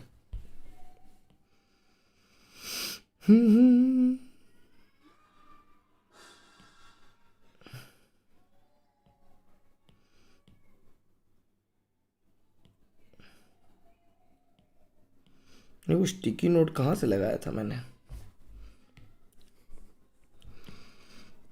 अभी मिल नहीं रहा.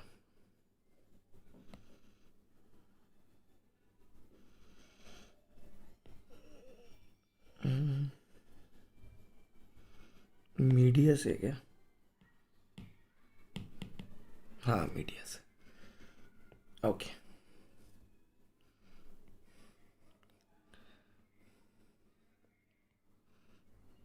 यहां पर ये स्पेशल नोट की तरह लिखा जाएगा. नोट, ब्लैक पेन ले लो. ठीक है, क्या लिखेंगे सर नोट में? बहुत इंपॉर्टेंट चीज लिखाने जा रहा हूं. In case of listed entity,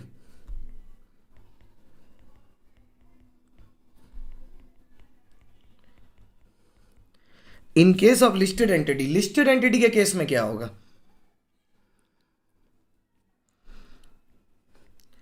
firms have complied with ethical requirements,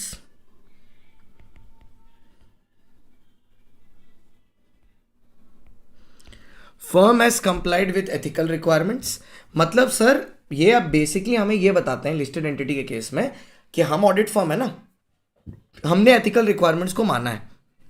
मतलब ऐसा नहीं है, कुछ बच्चे इसको ऐसे समझ लेते हैं मतलब अगर नॉन लिस्टेड एंटिटी है तो मेरा जो मन में आएगा वो करेंगे. नहीं, ऐसा नहीं है. नॉन लिस्टेड एंटिटी में भी आपको एथिकल रिक्वायरमेंट्स तो एज एन ऑडिटर माननी ही पड़ती हैं. द ओनली डिफरेंस इज कि जब ये अनलिस्टेड मतलब लिस्टेड एंटिटी के लिए ये वाला डिक्लेरेशन जरूरी है. ठीक है, और साथ ही में आपको बताना है सेफगार्ड्स फॉर इंडिपेंडेंस कि हमने भैया ऑडिट पूरी की पूरी हमारी ऑडिट टीम, पूरी की पूरी हमारी ऑडिट टीम अपना इंडिपेंडेंस मेंटेन करे, उसके लिए हमने क्या सेफगार्ड प्रोवाइड किए हैं. ठीक है, कि हमारी पूरी की पूरी audit team safeguards for audit independence, कि ऑडिट को इंडिपेंडेंट रखने के लिए हमने कौन कौन सी चीजों का पालन किया है कंपनी के अंदर. दैट इज कि हम लोग जो ऑडिट में पूरा इंडिपेंडेंट रहें. ठीक है, अच्छा अब देखो सर, कम्युनिकेशन करना स्टैंडर्ड की रिक्वायरमेंट है, तो ऐसा बिल्कुल पॉसिबल है कि कल को मैनेजमेंट ये बोलने लगे कि हमारा तो कम्युनिकेशन हुआ ही नहीं था, है ना, या ऑडिटर ने ये ऐसे का पालन ही नहीं किया. तो eight all points of time, ठीक है, अपने आप को प्रोटेक्टेड रखने के लिए ऑडिटर क्या कर सकता है? मैं तो बोलता हूं ये करना ही करना चाहिए हर ऑडिटर को, अपने आप को सेफगार्ड रखने के लिए कम्युनिकेशन का प्रूफ रखो. Maintain documentation of the communication done with क्या बोलते हैं TCWG. सब चीजों का डॉक्यूमेंटेशन रखो, प्रूफ की तरह काम आएगा.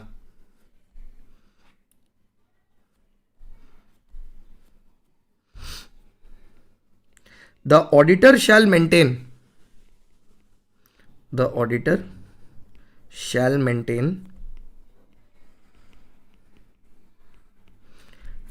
documents of the communication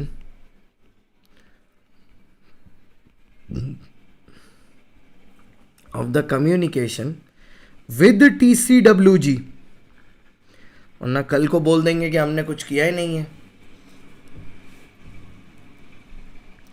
Also indicate in writing significant findings of audit,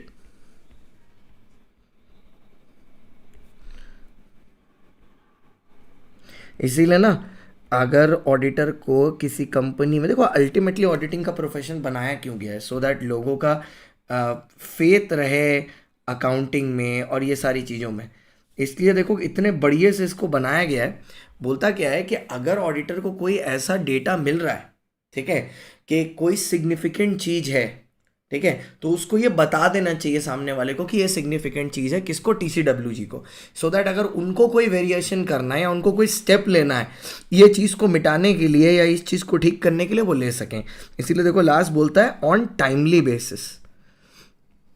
sir information सही टाइम पर मिले तभी वो इंफॉर्मेशन कहलाती है, वरना वो न्यूज़ कहलाती है. ठीक है. अब ये चीज़ यहाँ पर अभी क्योंकि पढ़ के आ रहे हैं, it is a part of auditors documentation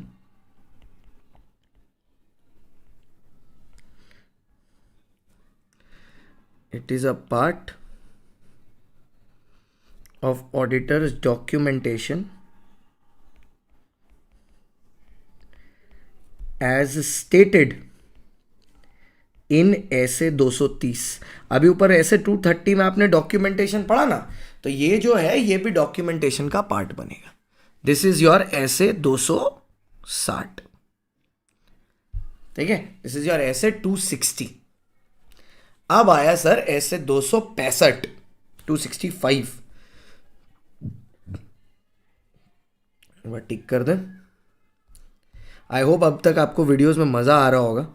आपका ये पूरा मैराथन आपको अपलोड क्यों किया पता है? अगर मैं ऐसे कराता तो आपको टाइम लगता.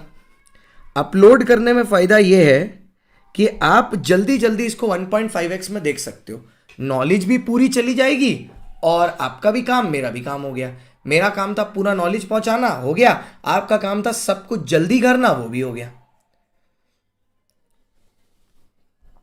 और ये हमेशा यहां रहेगा, आपको जितनी बार देखना उतनी बार आप देख सकते हो. चलो, ऐसे 265, ऐसे 265 जिसका नाम है, नया पेज से शुरू करता हूं. ऐसे 265 जिसका नाम है communicating deficiencies in internal control. Communicating deficiencies in internal control, in internal control to क्या नाम है यार इनका, टू TCWG. नाम ही भूल गया.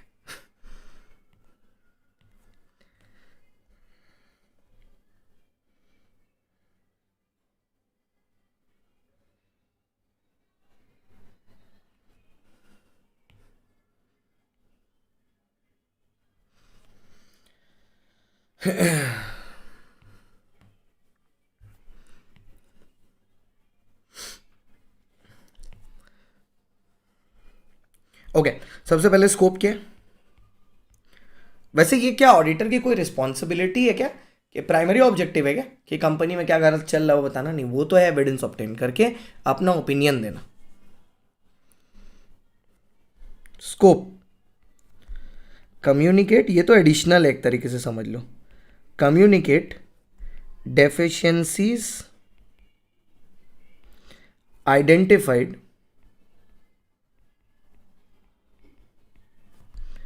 in the internal control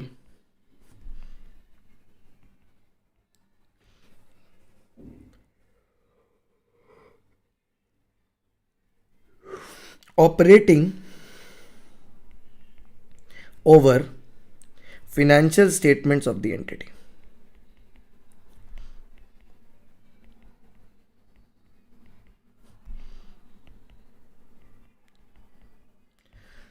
communicating deficiency identified in internal control operating over financial statements of the entity. ठीक है, ये हमारा स्कोप है सर. स्कोप तो हो गया. ऑब्जेक्टिव क्या है, क्यों करना है मुझे ये?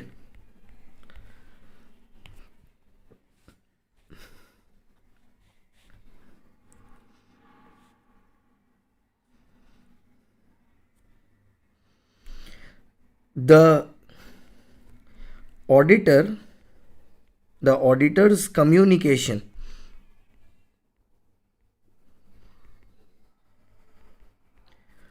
is to direct the attention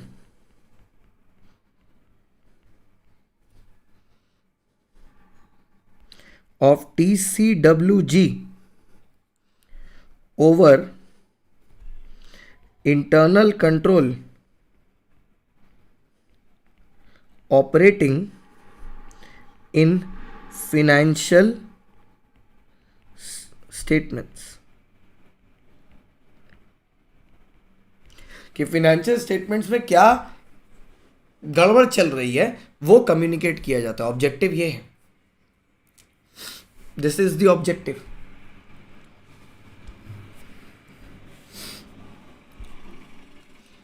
ठीक है, ये है ऑब्जेक्टिव.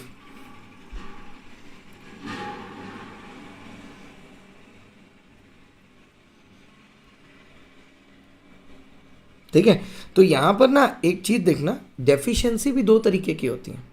एक होती है कमी, एक होती है सिग्निफिकेंट कमी. देखो, कमी के बारे में, कमी का मतलब क्या है कि भैया कोई प्रोसेस गलत तरीके से हो रहा है. सिग्निफिकेंट डेफिशिएंसी का क्या मतलब है कि कोई मटेरियल प्रोसेस गलत तरीके से हो रहा है जिस पर ऑडिटर ने अटेंशन टीसीडब्ल्यूजी का डालना जरूरी है. ठीक है, तो हम एक बार के लिए इसको डिफाइन करते हैं यहां पर कि सिग्निफिकेंट डेफिशिएंसी का मतलब क्या होता है.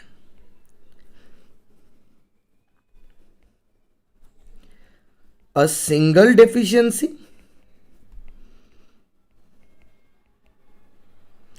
or combination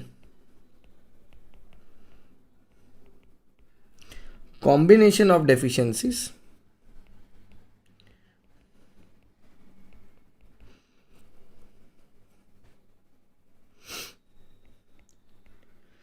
in the company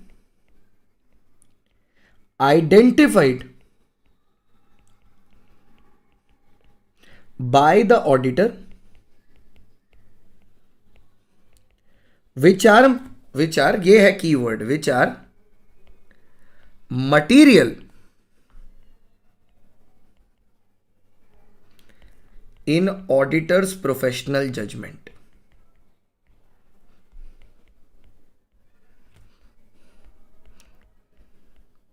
कि वो मटेरियल हैं ऑडिटर की प्रोफेशनल जजमेंट में. तो वो बोलेगा भैया ये तो जरूरी है. ठीक है, अब इसका पूरा फ्लो देख लेते हैं एक बार. ठीक है, सबसे पहले डिटरमाइन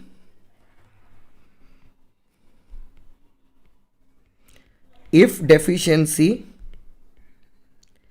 इज मटीरियल. सबसे पहले ऑडिटर देखेगा कि क्या डेफिशिएंसी मटीरियल है कि नहीं, मतलब सिग्निफिकेंट है कि नहीं बेसिकली. अगर जवाब है यस, ठीक है, अगर जवाब है यस तो वो टीसीडब्ल्यूजी को कर देगा इन्फॉर्म.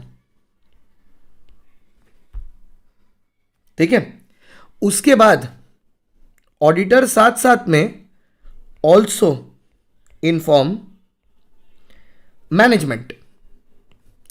अब टीसीडब्ल्यूजी को तुम समझ लो ऑडिट कमेटी, उसने ऑडिट कमेटी को बता दिया, मैनेजमेंट को भी बता दिया कि भाई देखो ये प्रॉब्लम हो रही है.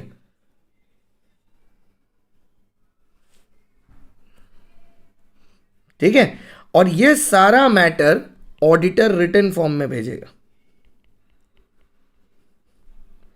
Written form indicating areas. अब ये क्या चीज का एरिया इंडिकेट करना है कि कहां पर एग्जैक्टली प्रॉब्लम है। ठीक है, तो डिटरमाइन क्या डेफिशिएंसी है, पहले सोचा मटेरियल है कि नहीं, इन्फॉर्म किया टीसीडब्ल्यू जी को, इन्फॉर्म किया मैनेजमेंट को, that to in written form. ऐसे की रिक्वायरमेंट बस इतनी ही है ऑडिटर से। ठीक है, तो दैट एंड्स योर 265 ओवर।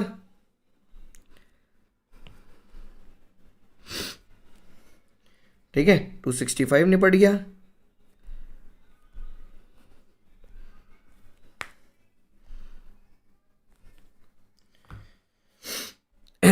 अब आया सर 299 जॉइंट ऑडिटर्स।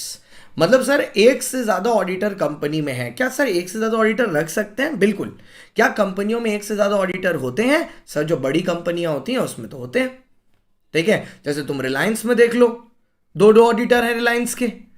ठीक है, बड़ी कंपनियों में ऑडिटर होते हैं एक से ज्यादा। ऐसे 299 joint auditors, joint audit of financial statement।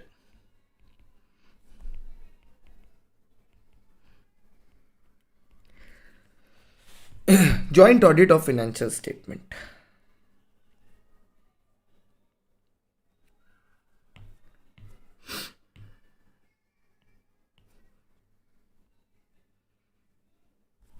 दो लोग साथ साथ, हम साथ साथ हैं, हम साथ साथ हैं। ठीक है, हम साथ साथ हैं।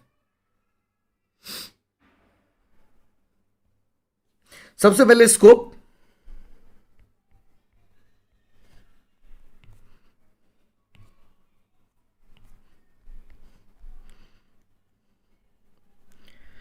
Working with another auditor.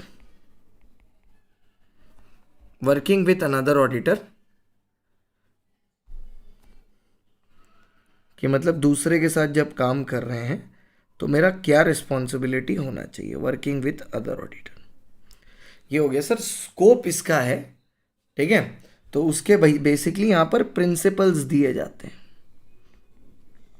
जो आपको फॉलो करना है।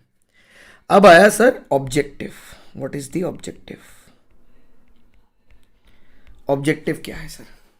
मेन ऑब्जेक्टिव क्या है? To lay down principles, provide a uniform approach,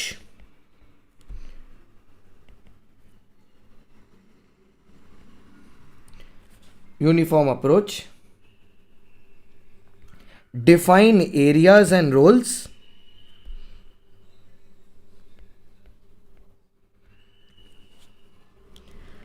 identify roles and responsibility।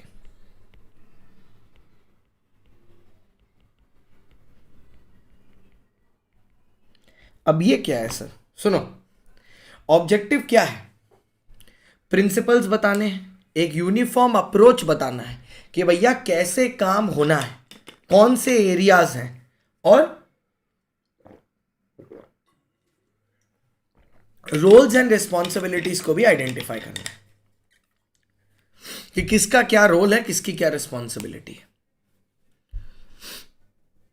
Okay, तो जॉइंट ऑडिट का बेसिकली मतलब होता है एक से ज्यादा ऑडिटर साथ साथ जो आते हैं।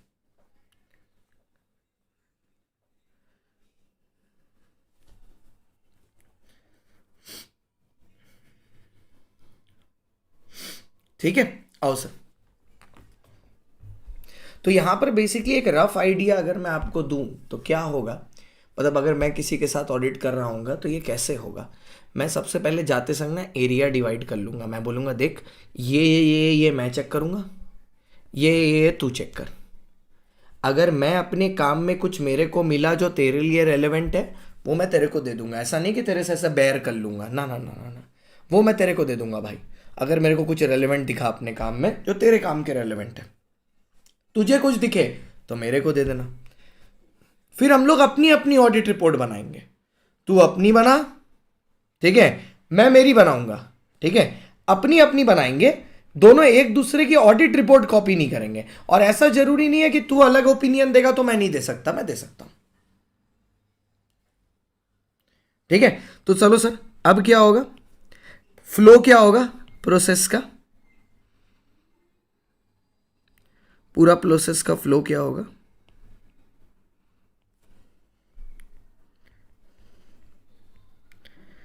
Engagement partners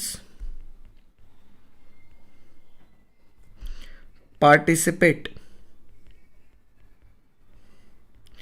in planning, audit plan दोनों साथ में करेंगे, डिजाइन दी ओवरऑल स्ट्रैटेजी।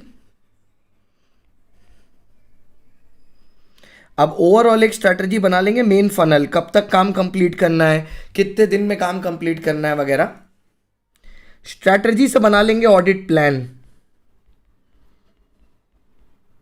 ठीक है, तो पहले सब लोग साथ में मिलेंगे, पार्टिसिपेट करेंगे प्लानिंग में, पहले ओवरऑल स्ट्रैटेजी बनाएंगे, ओवरऑल स्ट्रैटेजी से उसका सब प्लान बना लेंगे। ठीक है, रॉम सेपरेट फॉर बोथ। अब देखो सर, जो रिस्क ऑफ मटेरियल मिसस्टेटमेंट मेरे लिए हो सकता है वो दूसरे के लिए अलग हो सकता है, लेकिन हर एक एक दूसरे को अपना कम्युनिकेट जरूर कर देगा। ठीक है, कि आप तुम्हारे लिए हिसाब से रॉम क्या होगा, मेरे हिसाब से रॉम क्या होगा, रिस्क ऑफ मटेरियल मिसस्टेटमेंट आप डिस्कस करेंगे NTE with each other. Nature time and extent क्या होगा ऑफ ऑडिट प्रोसीडियर, कितना दिन लगाएंगे हम लोग, क्या करेंगे। ठीक है, लेकिन सर एंगेजमेंट लेटर कॉमन होगा, एंगेजमेंट लेटर कॉमन होगा, क्योंकि ये दोनों साथ में ही ना काम बांटेंगे। ये जनरली क्या होता है, हेड ऑफिस का ऑडिटर होता है और एक ब्रांच का, हेड ऑफिस का और एक ब्रांच का साथ में, मतलब एक ऑडिट फर्म को हायर किया, अब ऑडिट फर्म ने ब्रांच का ऑडिट उसको दे दिया, वन ऑफ द पार्टनर्स को, मतलब एक फर्म को, और दूसरे को ये पकड़ा दिया, और दोनों फर्म अब साथ में काम कर रहे हैं, तो एंगेजमेंट लेटर कॉमन बनेगा। एंड उसके बाद वर्क एलोकेशन, वर्क एलोकेशन आपस में काम बांट लेंगे between joint auditors, between joint auditors. ठीक है, अब जब वर्क एलोकेशन होगा ना, तो वर्क एलोकेशन से निकलेंगी रिस्पॉन्सिबिलिटी। अब कुछ रिस्पॉन्सिबिलिटी होंगी इंडिविजुअल, यस, कुछ होंगी इंडिविजुअल, जो इंडिविजुअल ऑडिटर की रिस्पॉन्सिबिलिटी होंगी, और कुछ होंगी जॉइंटली एंड सिवियरली, मतलब जो सबको करनी है। ठीक है, जॉइंटली एंड सिवियरली।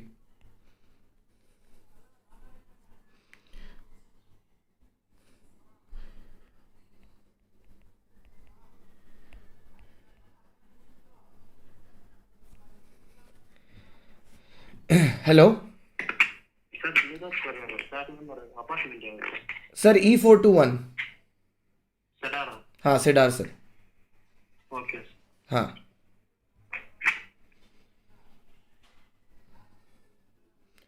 अच्छा, DND मोड में चला गया था वो, देखा ही नहीं मैंने।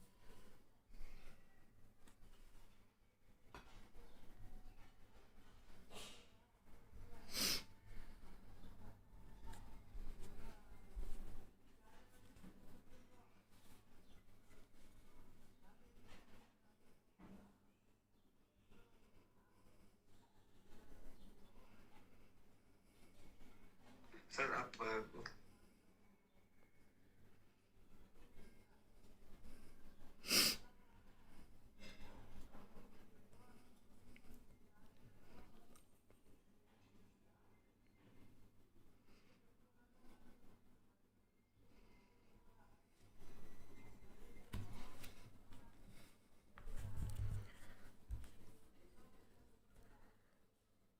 ठीक है, आ जाओ सर। तो जॉइंटली एंड सिवियरली कुछ चीजों के लिए इंडिविजुअली रिस्पॉन्सिबल है, कुछ चीजों के लिए जॉइंटली रिस्पॉन्सिबल है। अच्छा, इंडिविजुअली क्या चीज के लिए रिस्पॉन्सिबल है? Individually for the work divided,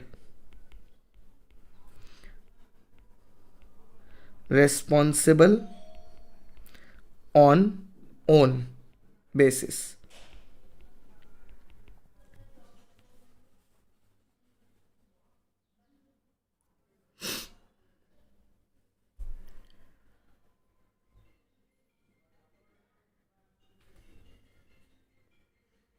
ठीक है। अब जॉइंटली एंड सिवियरली के लिए कौन से के लिए रिस्पॉन्सिबल है? Work not divided.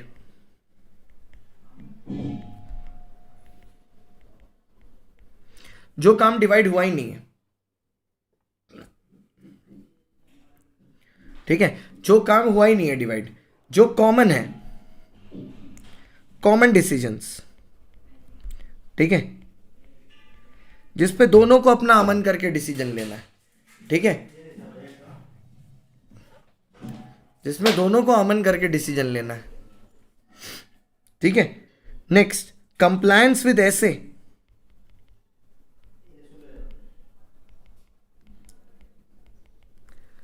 Compliance with SA. Next, presentation and disclosure as per FRF, disclosure as per FRF. जैसे रिलायंस के आज के डेट में 2 ऑडिटर है, एक डेलॉइट है और एक और है, इसका नाम मेरे दिमाग से निकल रहा है अभी, एनुअल रिपोर्ट में दिखाया था, नाम निकल रहा है दिमाग से। 2 ऑडिटर हैं।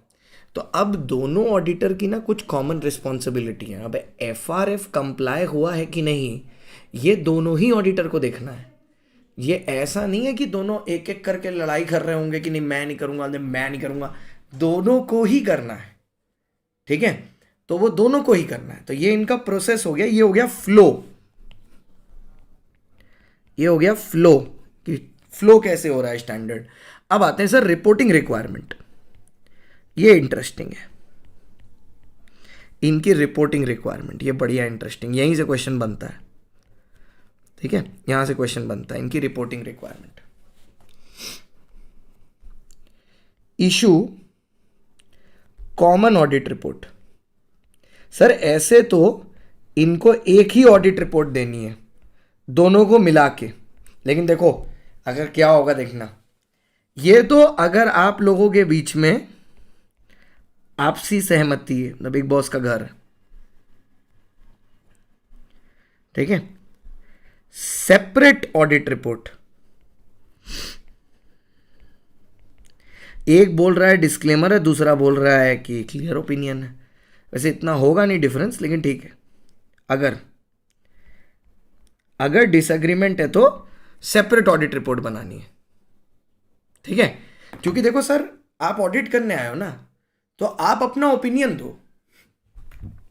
आप ये मत देखो कि मेजॉरिटी क्या बोल रही है, आप मेजॉरिटी के साथ नहीं जाओगे, आप अपने बेसिस पे डिसाइड करो कि आपके हिसाब से क्या है। अरे भीम से पेमेंट कर देना, नेटवर्क लेके दौड़ रही है भीम में।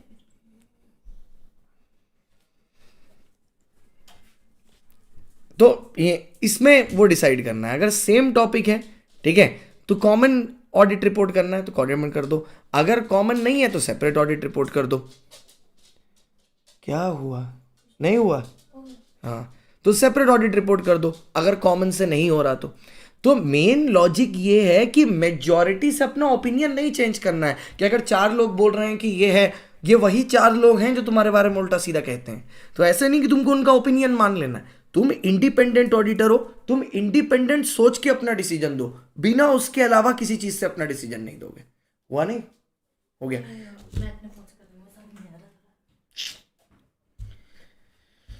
या भगवान,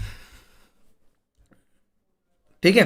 तो तुम उस हिसाब से अपना ओपिनियन दो, ये नहीं कि दूसरे के ओपिनियन के नीचे अपना ओपिनियन दबा दोगे, वो मत करो, वो गलत है, ठीक है, वो गलत चीज है, ठीक है। सो सेपरेट ओपिनियन इज पॉसिबल। अच्छा, और अब सेपरेट ओपिनियन क्यों दे रहे हो ये आपको बताना है ओएम पैराग्राफ में। ओएम क्या होता है? अदर मैटर पैराग्राफ होता है OM para. OM para reason for difference,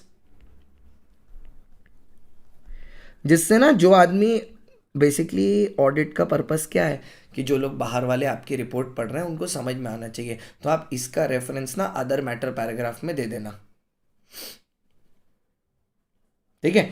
अच्छा, क्या एक जॉइंट ऑडिटर दूसरा जॉइंट ऑडिटर का काम रिव्यू करेगा क्या? नहीं सर, एक प्रिजम्पशन है।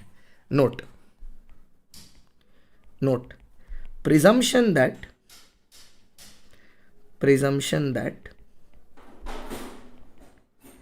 each of the auditor exercised full caution in following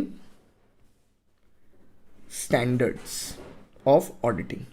मतलब हर एक ने स्टैंडर्ड को फॉलो करके और हर एक ने प्रॉपर एफआरएफ के हिसाब से काम किया होगा, ये हम अज्यूम करते हैं हम दूसरे ऑडिटर के बारे में, तो हमको अलग से उसका काम चेक करने की जरूरत नहीं, ठीक है। और before finalising the final report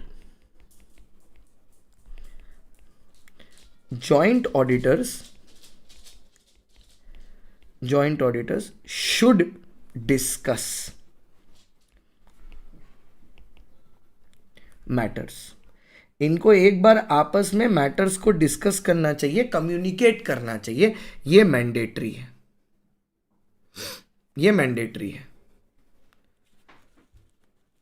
hello हाँ हेलो सर, नमस्ते। बेटा, मैसेज करो, हम थोड़ा क्लास रिकॉर्ड कर रहे हैं, मैसेज करो।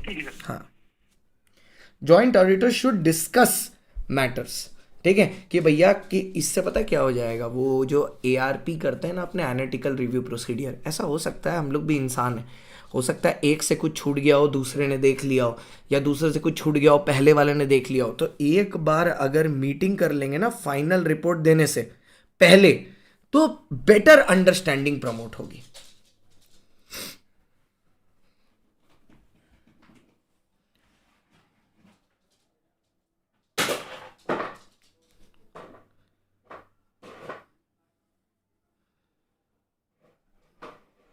ठीक है।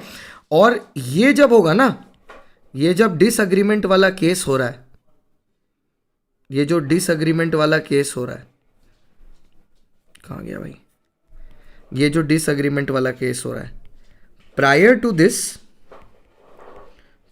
दिस OM पैरा,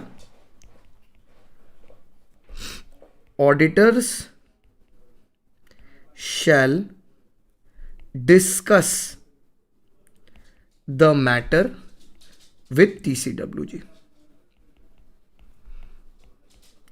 तो वो एक बार पहले TCWG को मैटर बता देंगे, उनके साथ डिस्कस कर लेंगे, फिर बात आगे जाएगी, वरना अभी इसमें घुसने का तुरंत दरकार नहीं है। सो दैट कंप्लीट्स योर essay 299, ठीक है। इसमें एक चीज और याद रखना कि एक को दूसरे का काम मानने की कोई कंपल्शन नहीं है कि मैंने ये ओपिनियन दिया तो तुमको भी यही देना पड़ेगा, वो he can change, it is his own wish, ठीक है। चलो सर, इसके साथ 200 की सीरीज हमने पूरी की पूरी खत्म की। अब नेक्स्ट हमारी सीरीज शुरू होगी 300 की, तो इसके नोट्स आपको वहीं लिंक में मिल जाएंगे। वीडियो को लाइक करके, चैनल को सब्सक्राइब करके कमेंट जरूर करना कैसा लग रहा है आपको, ठीक है। चलो पार्ट 2 में मिलते हैं अब।